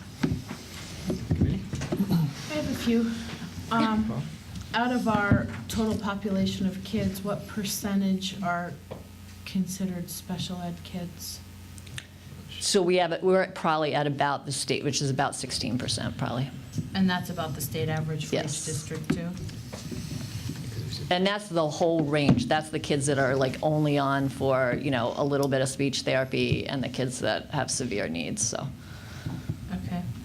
And then I'm just curious, out of I know we're making a move to try to get more iPads and technology for the regular ed kids. What about the special ed kids? Are they, because it's a smaller percentage, are they closer to having a more full use of those technologies? Yeah, I mean, I think the kids that need them, definitely we're being able to give them access to those. Well, and my point devices. to that was, I almost feel like your department and your programs can help us as we transition into that. You guys have been there for a while, and a lot of the technology has been helping your students in those areas. So that's going to be able to help us as we transition, because we've been doing that with those Right. students, and they've been having the one-on-one technology for a little while now. And it's been really helpful, because the more that other students start using it, the less it becomes, Different. Yeah. And the kids are more willing to use it. And the iPads have definitely been, hugely successful with the students with special needs, so. And how is it helping them, Karen? I just think that it's, I kind of see some of it when I'm around, but I'd like for people at UT to understand how it's making a difference for the kids. Right, so there's a range. We have iPads for students that are nonverbal, where there's a program called Touch Chat, where they are we're finding kids very successful at moving through various screens and being able to communicate their needs and answer questions and participate with that tool. And it also tends to increase their speech production by being able to use that. So that's one population that's using them. Students with reading and writing disabilities, there's certain technology on the iPads, like there's an iWord queue that gives word prediction as students type.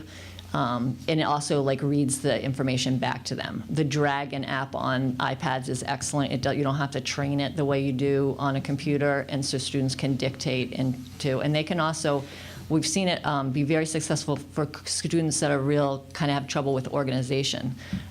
They're able to kind of manage keep all their stuff on their iPad. They can take pictures of worksheets and then they have it at home if they've lost the paper copy. They can email things directly to their teachers, and that's creating kids a lot more success in being able to get things in and hand things in. And then there's just the engagement piece for a lot of the kids with social emotional disabilities and ADHD and some other disabilities. The iPad's very engaging. There's just a lot of curriculum and things that can be done on that, a lot of practice of skills in kind of more engaging formats. And the kids tend to be just innately able to use the program, so. Thank you. Yep. I was curious, tonight has been so inspiring right from the beginning, this whole theme, and mixed in with everything else. It's one of the best meetings I've been a part of in my school committee career. But I just am curious, what are our facilities? Are they suitable for these children? And how do they compare to other districts? I mean, I've been into the schools, and I mean, I'm not, again, no expert, but it doesn't look like there are facilities designed to help. So I think we have some good spaces in the middle high school. Mm-hmm. I think Mary's program has a great space. It has little kitchen access. It has rooms divided up. It's got an excellent space. We definitely are not in good shape in the elementary school. The acoustics is horrible in most classrooms, which is why we've kind of tried to go to that FM system. But background noise for kids with disabilities, much less any kid, is bad. We don't have spaces like when we do speech and language services. The kids have to walk all the way from the front building over to a small speech and language office in the back building. They have a half-hour session by the time they get there. Time's used up. We just don't have enough space. And the therapy spaces and stuff like that. And I mean, Dave's been great, like I said, in our elementary autism program. With the consult from Melmark, we created, a really great classroom space, and he, built a wall, and we have dividers up to make small, learning areas, and it's been really successful. But for a lot of those open classroom spaces, classrooms without doors, we have to constantly think about what kids are being placed where, if it's kids that just can't handle that kind of open environment. So it's definitely, it's a challenge in elementary school. And I know you get it done. I know you do whatever you have to do to get it done, but it just feels like it is time to do something different. Absolutely. And the teachers do a great job, and they don't complain about it, and they create spaces. Mrs. Pamela created a great little space for her students, but it's just in the middle of two open kind of classrooms made by bookshelves, so. I'm not sure the state would be happy with our special ed spaces in elementary school. In 2007, when we had the last coordinated program review, it was the only thing we got severely dinged on, is we had inadequate space for special needs in the elementary school. I mean, so I know we'll get dinged on it again. James? I don't think anyone's happy with the regular ed space either. I just had a question. I think it's great that if you're looking at in the future only enhancing the programs that are already there, because that's working well. And one of them was the more collaborative teaching inclusion model. The 4 pairs in that sort of movement of funding, is that more of a one-on-one situation, or is that a classroom, adding more to the classroom? Some of those were, some of that was actually related to creating the high school language-based program, and then some of that was one-on-one. But we have pretty good coverage for our inclusion classrooms, our more LD, co-taught inclusion classrooms. They're done really more with a co-taught model, so a special ed teacher is almost always working with the regular ed teacher to work with the population of students. And we do try to separate kind of that there's one team working kind of that way, and then there's another team that kind of works more with the social emotional program classes, and then another that works more with the kind of autism students, so. Thank you. Anything else? Nice job, Karen. Thank you. Pat, did you have a Yeah, I comment? just want to make a couple of comments here and thought, just, You're welcome. over the past couple of years, Karen and the staff has just done a phenomenal job in what they do for the special ed population. As you can see, there is a transition that comes back into the school, and the numbers of kids outside are down. And but that's not done from a, the primary objective there is not financial. It's not budgetary. The primary objective is what's in the best interest of the student. It's like the financial savings are almost a byproduct of what the main goal is. But when we have this, and as you can see over the years, we're down $500,000-$600,000 in tuitions. You can see where the circuit breaker, getting those percentages back up, we're up a couple $100,000 there.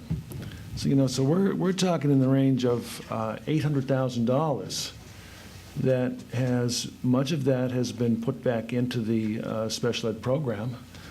But other parts of that are maintaining staff. And when you have the special ed population, as Karen said, that goes, the broad spectrum of that population, and you've got 300 or 300 plus kids throughout the district, that money goes back into maintaining a staff that certainly does continue to service, not only that population, but everybody else. I think that was James's point there, where all the students are really benefiting from any extra support in each classroom, so it's great, yeah.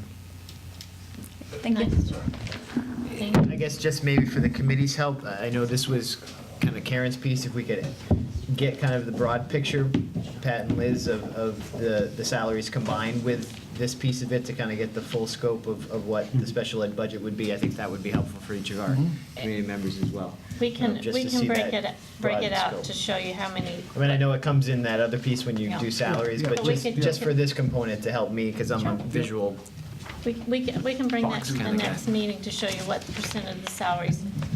We also, the special ed grant, the huge federal grant, pays quite a bit of salaries for special education as well. It's not all in the, $500,000. It's not Right, so all. if we could get all of the Yeah. components together to kind of help us Sure, we'd be happy to provide that. understand that as well. And our thanks to Karen for everything. So we have met this week with two of the people from the Collins Center, which is appointed by the hired consultants by the town building study committee, and we met with Monica Lamboy, who is the chief principal investigator as a consultant from UMass Boston, and they hired someone to come in specially for this project, who is Henry Fitzgerald, who works as a consultant. He did work in the high tech for Biogen, but now he works totally as a consultant. But in his private life, he is on the Board of Selectmen in Shrewsbury, and he's built 7 schools as part of their building committee. So he has a lot of expertise, and then he goes home to a superintendent for a wife. So he's got a lot of school knowledge. And so they spent the entire day with various people. They just wrote me a letter and said they wanted to meet with, the person who was the eligible applicant for our original building project, which at that time, it's always the chair of the Board of Selectmen, but at that time it was Jack Angley. So, he's the one that began the project, all the way to Barry, who was he was unable to meet with him that day, but they're going to call him, who Barry was the chair of the first Space Needs Committee, which started in 2005. So we spent the day providing them information and opportunities to ask us questions about the information we had, and then they took away what they needed of our paper and electronic information, and then they will be calling people that they asked me their names for and follow-up questions, etc. So it was a very productive day, and I felt like they understood the entire scope from starting in 2005, looking at all of our buildings, to where we got to in 2011 with an agreement with MSBA for a preferred solution. So, and they will be calling MSBA as well. So that's what we did. Lance was there. He could add anything. Yeah, I found it extremely helpful from the standpoint of you had these people coming in, learning about our community, kind of, and it was educational for me because I kind of came in through this whole building process kind of halfway through. So again, to take a tour of the school through the eyes of seeing it with others, hearing the conversations and learning some of the stuff that was prior to my coming to town was very beneficial for me and helpful. But again, too, is their questions to us and kind of seeing where it was coming from and kind of looking at different angles to the project was very beneficial for me and very eye-opening to have that dialogue kind of with a third party with some different eyes. So it'll be interesting to see where they come out with their thoughts on One this. of their well, it was from Mr. Fitzgerald from Henry. He said after the tour, they were in the elementary buildings, and he said to me, "You have something incredible going on in this horrible building." He said, "It's so obvious to me that your teachers collaborate and they do their job well." He said kindergarten was all on the same page, each teacher doing it slightly their way, but they were all having the same focus, and we went from math to reading to, we even saw a science lesson. And so from an outsider, he could see, he said, "But I don't see any space you have in that building to collaborate. How do they do it?" So he was very complimentary. It was pancake day, it was pea day in kindergarten. It smelled really good. They had on their pajamas and they were eating pancakes as they studied the letter P. And I scared a few kindergarten teachers to death by bringing 8 adults into their room while they had on their pajamas. But they were very responsive anyway. So. They were. So I think it's a great process that we were able to have their expertise come in, and I look forward to seeing their recommendations as we move forward on this project. I think it's going to help really pull the community together, bring in another group to kind of give us their thoughts on the process. So, is there any time frame on that at all? Not that it's a rush process, but is there a time frame on that? I think so. Well, they had the definite special town meeting timeframe for the fire and police. So, and MSBA has told us that they will consider Carver for the January meeting, and I passed that along to them. So I would think we'll hear from the Collins Center, or they really won't report to us, they'll report to the Town Building Study Committee. But I think we will hear from them in probably mid-January before the MSBA meeting. So they didn't give us a time frame, but they did the other one in about 6 weeks. So I think we have far more documents, but they've got some reading to do, definitely. yeah. So that's where we are with that piece. And then one of the things that MSBA asked us to do was for the schools to host a community-wide presentation for the Office of Campaign and Political Finance, which is this Wednesday. And I worked with Elaine over at Town Hall, and she's invited all town boards and committees. And of course, all of you are invited at 4 o'clock in the Governor John gymnasium, which used to be 50 years ago, 60 years ago, where they had town meeting. So, and the man will just do a presentation on what you can and cannot do as far as engaging in the ballot question and how you can, what's acceptable and what's not acceptable. So that will happen this week. And then. Is that at 4 o'clock? 4 o'clock. Yes. Thank you. I don't think I said the time. You did, but don't want to miss it. Yeah. Make sure I'm there. Don't miss it. Is that just private invitation, it sounds like, or is it anybody? Anybody can come. I put it, Community. you know, and I'm going to send out a push to the community and, you know, electronic push on your phone. So we'll see. But it was in the Carver Recorder, but I think people less and less see it paper version anymore. Can you get this film edited for tomorrow? It's on, it's digitalized, so it'll be ready. Excellent. So that's Wednesday in the Governor John Gymnasium, and we hope everybody can come. Then the last thing is we've tried to engage the community over the last year and consistently sending out a message about how parents can talk to their children about substance abuse. So Mr. Neat, you're back. We have a little file for you. You know,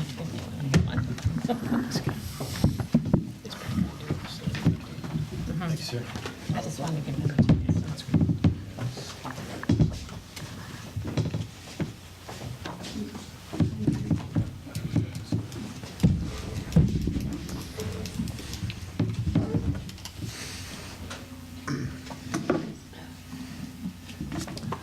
So a couple of years ago, we actually started a group called Mobilizing the Community, and I wanted to give you a little bit of a background of where that came from. It actually came out of the work of John Evans, the assistant principal at the middle high school, and Kim Duane, the school adjustment counselor. We as a school were just concerned about what we were seeing amongst the adolescents of Carver and our students, issues of substance abuse. And we felt like we had really good reactive services. I think the high school guidance department does a tremendous job, as well as Mr. Evans, in terms of working with our students who are struggling with substances. But all our actions up to this point were reactive. We were reacting to the situations that were brought to our attention. So we decided we felt like we really needed to take a more proactive approach and try to set the stage to have everyone be involved in trying to assist our students to make sure they don't go down this road or path of having issues with substances. So out of that, Ms. Twain actually reached out to a group called the Youth Health Connection. The Youth Health Connection is a consortium of 5 towns in which Carver became the 6th. It was actually through a grant on the South Shore that said only 5 towns were to be involved. It was out of South Shore Hospital, and they made a connection with Situate, Hingham, Cohasset, Hull, and Duxbury. Ms. Twain reached out to them and said, she begged and pleaded to be the 6th town, even though it was only supposed to be a 5-town grant. She just started showing up at meetings, and then they said, oh, I guess we got to let you in. So Carver became the 6th group, the 6th town that was part of this consortium called the Youth Health Connection. And this is an ongoing group, meets once a month. We send representatives to the meetings on a regular basis. And a lot of the programs that we've run over the past year and a half have come directly from this information we've taken from the Youth Health Connection. Through this group, we were able to actually establish, they paid for SAD to come out and establish our group called Mobilizing the Community. And the concept, it's all the members of the community working together to be proactive in our approach towards substances. And that was in the spring of 2012. Yes, spring of 2012. So it wasn't last school year, it was the school year before.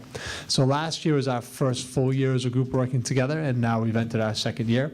I'll just give you a real quick highlight on some of the things that we started last year and that are continuing into this year, and some new things we've added on this year. So we run 2 substance abuse groups, actually, after school for our students. One is for students who are struggling with substances, so they've admitted to us that they're struggling with this issue. And then we run a group after school. Ms. Duane does that. She was trained through a group called Karen, which is connected with the Castle, which is a substance prevention and treatment counseling facility. We also run a group called Kids of Promise, which is for those students who live with a family member who's struggling with substance abuse. And both those groups ran last year, and they're running again this year. They both have 12 students in them. We also, this year, we're adding a piece to our health curriculum. In the middle school, we purchased what's called the Botfin Life Skills Training Program for grades 7 through 9. This is a program that's actually available for students in grades 3 through 10. We've purchased the 7 through 9 program. That training for our staff is actually this week. We're going to have 10 teachers who are trained in the program, and then they can implement it in the classroom. And how the program works, it's actually 8 one-hour sessions. So the concept is once a week for 8 weeks. And the whole thought there, and it's all focused on making good decisions around substances. And it's a nationally known program, and it's a certified program. And our thought on this is it's better than the one-time presenter. You know, it does more, it has more long-term effect than just bringing in someone and speaking about the dangers of substance abuse. You know, it's a real curriculum in terms of focusing on making good decisions and how do these substances affect you, and what can you do to make sure you don't go down that path of substance abuse. And that's why we're targeting the younger students. So this year we're going to be doing it in 7th grade health. And a lot of the programs we've gone through the Youth Health Connection are called, they're really the trainer models. So they come out and run the program first. Our staff watches and become trained in running the program, and then they do it together, and then they do it on their own. And that's how this Botfin Life Skills curriculum is going to work. Our staff's being trained. We have 10 teachers being trained, teachers and counselors. It's the health teachers' guidance. Then they're going to come out, they're going to run the first session on their own, and our teachers are going to observe. Then they're going to do some classes together. Then our teachers will be trained to do the program by themselves. So we're really excited about that. We think it's going to be a positive program within the school. Now those things are more school-based, and obviously the group's called Mobilizing the Community, so we also want to work towards mobilizing the community. So we've increased our affiliation with our own SAD group. This year we have a SAD chapter in the school. Right now has 12 students. It's headed by Mr. DeJoseph, who's a new social studies teacher in the school. And through that SAD group, we're trying to make more direct connection with students. And our community outreach right now that's going on, and this stuff's really happening as we speak, is we've been doing some table setups where we're giving information to parents. So the flyer, the leaflet you have here is the leaflet that's given to parents, and it's about how do you have a 10-minute conversation with your kids about substances? Because the SAD research says that parental disapproval is the #1 reason why students are not involved in substances. So that's a huge thing. Parental disapproval is the #1 reason why students are not involved. And they said, this is just talks parents through to how do you start that conversation? How do you start with a student in the 6th grade, the 7th grade, or in high school, or in the elementary school, to start communicating about the dangers of substances? So that's that one flyer, is a 10-minute conversation can make a difference. So we actually did setups at our local vendor fair that happened on Saturday. We're going to be doing the high school and middle school and elementary school concerts. We're going to be doing the holiday fair that you have at the elementary school. So we're going to be just out doing these tabletop setups and just giving this information to people and talking to people about having conversations with their kids around substances. They're also, and this is happening tomorrow, we're doing a sticker campaign. So on the back of this flyer, you'll see a sticker. Now, this is not the exact sticker that's going to go on tomorrow. There's a new sticker for this year. It's called, this was last year's sticker. We did this last year too. This year's sticker is called 21 or Bust. The whole concept is that you should not be providing alcohol to minors. And in coordination with the Carver Police Department and all of the local liquor stores in Carver, we have 10 students tomorrow who are going to be going out during the school day, going to all the liquor stores and putting this in all bottled beverages. So the 5 liquor stores in Carver are all allowing our students to come out, like I said, with cooperation with the police, and put those stickers on the packaging. So we're thinking around the Thanksgiving weekend, that's a great time to be saying that message of you should not be providing alcohol to minors. So these will actually be on the bottles. These will be on, it's going to be on the packaging. It's going to be on the case. Still? So the sticker will be on every case that they can get the sticker on in the 5 retail outlets in Carver. Apparently Thanksgiving week is one of the highest sales to minors and any other. And, you know, the message is similar. It's not exactly the same as the sticker that I had before you, which says, be a designated adult, secure all alcohol products in your home, remove alcohol from your home when going away. It's illegal to provide alcohol to anyone under the age of 21. And And that's this year's campaign is called 21 or Bust. And the students will be doing that tomorrow. So we're excited about that. And then we're also going to be sponsoring some events in the school. We're doing on April 29th, we're doing a training for our students on the effects of substances on the brain. That's going to be a grade level training for all students in grades 9, 10, 11, and 12. And that's going to be done from a doctor from the Karen Counseling Center. So we have a doctor coming out from Karen who's going to make that presentation. And then the Mobilizing Community Group, we've only met once this year. Our second meeting is the Monday, December 2nd. It's open to anyone in the community who would like to join us. And one of our other focuses will be doing some community-wide events which are safe for students. So can we do some things at the school to bring kids in as safe fun. So it's kind of an update of what we're doing. And like I said, our real focus is to be proactive and do some things up front before it really becomes an issue. Any comments or thoughts for Scott? Thank you for the update, Scott. All right, thank you very much. Thank you for your time. I just wanted to add one more thing before I let Patrick give you the facilities update, is we had our second bullying intervention and prevention plan review, and it was 25 people from teachers and parents and students came together to review the former plan and to decide what changes needed to be made in light of the new law, which allows that any adult working in schools can also be named as an aggressor. So we had some very good feedback, and Mr. Evans led this group, and I'll be working with him to get this on our website and let the community have time to put input and make any other further suggestions. There'll be an email address. We'll review those, and we'll bring the final edition to the school committee after that point. So we have been working on all of these things simultaneously. Patrick, facilities, did you have? Okay, most of our facilities report this week is just going to, this meeting is just going to deal with things revolving around security. Up at the middle high school, that we're going to be expecting delivery of the remaining doors this week, and with an installation date of next week or at latest the first week of December. Once the doors are installed, then Lantel can complete the remaining work. We've ordered the machine and materials that will enable us to print our new combination staff ID electronic access cards. So the machine should be arriving within the next few weeks, and as it does, we'll work on taking the photos, activating them, and distributing them. One of the other things that we're going to be doing is also putting a visitor's system in each of the three main entrances. That would be the elementary school, the middle school, and the high school. The way we're able to accomplish this is we did receive a $10,000 grant from Maya, who is our municipal insurance company. So we wrote a grant dealing with the completion of our security project, and these visitor systems would top that off. And they let me know last week that we were successful, and they're going to give us the grant. So that's great. So Pat, when you say visitor system, could you explain a little bit more? The visitor system is an electronic device that will be placed at each of the three main entrances.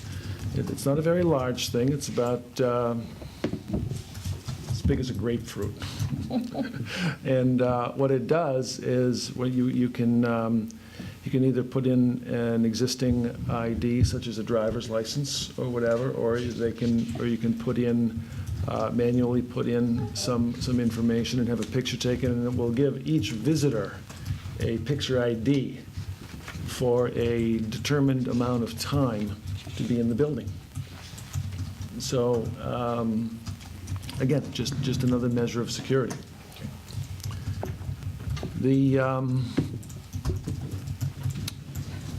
It's keeping with security at the elementary school. The problem we were having at the main entrance door in the back was a defective solenoid that had been in the door, and that has been replaced, and they are functioning again.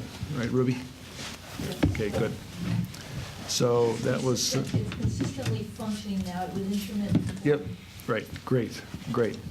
The only other thing that we've got was, again, back up at the middle high school, out in back in the parking lot, we had 2 light poles that had been previously hit, sustained damaged, and it was an insurance claim from the people that hit them. And so the cement bases are being replaced, DPW again, very helpful to us with some backhoe and jackhammering services. And the cement has been poured and setting, and we'll be putting up 2 new light poles shortly. And that will do it. Great, thank you. So we don't have any recommendations, no field trips for this particular session, so. Great. That's all we Well, have. thank you, Liz, for the information and to all that are presented this evening. With that, any thoughts and reports from our school committee before we conclude this evening? Barry? Thank you. I just want to say, first of all, congratulations to the town and the fire department for getting that new fire station passed. I think that's fantastic, well-deserved, much needed, and it's a great sign for what our town can do when we work together, so I hope we keep doing that type of stuff. Number 2, I want to just say, again, commend the whole school for, I mean, listening to this one meeting. It was just not the 3 R's. It's not writing, reading, and arithmetic. I mean, we're talking about all this special ed that you have to deal with, and bullying and substance abuse. So, I mean, it's not an easy job. This is a very difficult job, and you guys do a fantastic job. So thanks again. And then last thing is just with my little Facebook research, I liked the MSBA site, and they are constantly telling me how they have given away $10 billion to school systems in Massachusetts over the last 10 years. So that's pretty hefty. And I know we got like 40 grand or something. Well, But we were approved for a $45 million project for 61 or maybe possibly 62% reimbursement. So we were not really part of that $10 billion. no, well, we were initially. We were in the very first part, but then they withdrew it after the failed non-binding referendum in 2011. So I just bring it up because obviously, towns are getting that money from the state, so I'd like to be part of that as well. So just like to throw that out there. So thank you very much. Thank you, Barry. Paul? Just a quick reminder, since it happens before our next school committee meeting, and forgive me if I'm forgetting anything up at middle high school. I know we do have some holiday concerts coming up, but they're after our next meeting. The Winter Wonderland is December 7th at the elementary school. So I just wanted to remind people at home to keep their eye out and bring their kiddos and have some fun. Your thoughts, James? Just a very proactive night. I'd like to thank everyone who spoke tonight. I think it solidifies the reasons, as Barry said earlier, why we moved here, and that, regardless of what's going on, that everybody's working hard to keep moving forward. Absolutely. Well, I echo those sentiments, and I did have an opportunity to go with Liz a little while back to the state conference for school committees, and again, it's a great opportunity to sit with our peers and see that we're not alone in this challenge that it is to run a school district. And I want to commend my fellow committee members for the work and the time that they put in to support this effort and to support the great staff that we have here in this district. As you compare and you listen to stories of others, you appreciate your district more and more. And so you're always reminded as you go out what a great job our team does, and I commend Liz and her staff for that, as well as encourage our community. A lot of great events, as we say, with students coming up. Don't miss them, take advantage of them, and I think I'm encouraged as a committee member and as a citizen in our community of what is taking place in our town recently, and I do feel like there is more a sense of people are coming together and working together, and I'm looking forward to getting this school done and continuing the road that we're on. So again, I thank everyone for their time this evening, and I will welcome a motion to adjourn. I move that we adjourn. We have a motion. Do we have a second? Second. Motion and second. All those in favor? Aye. Aye. Go Pats.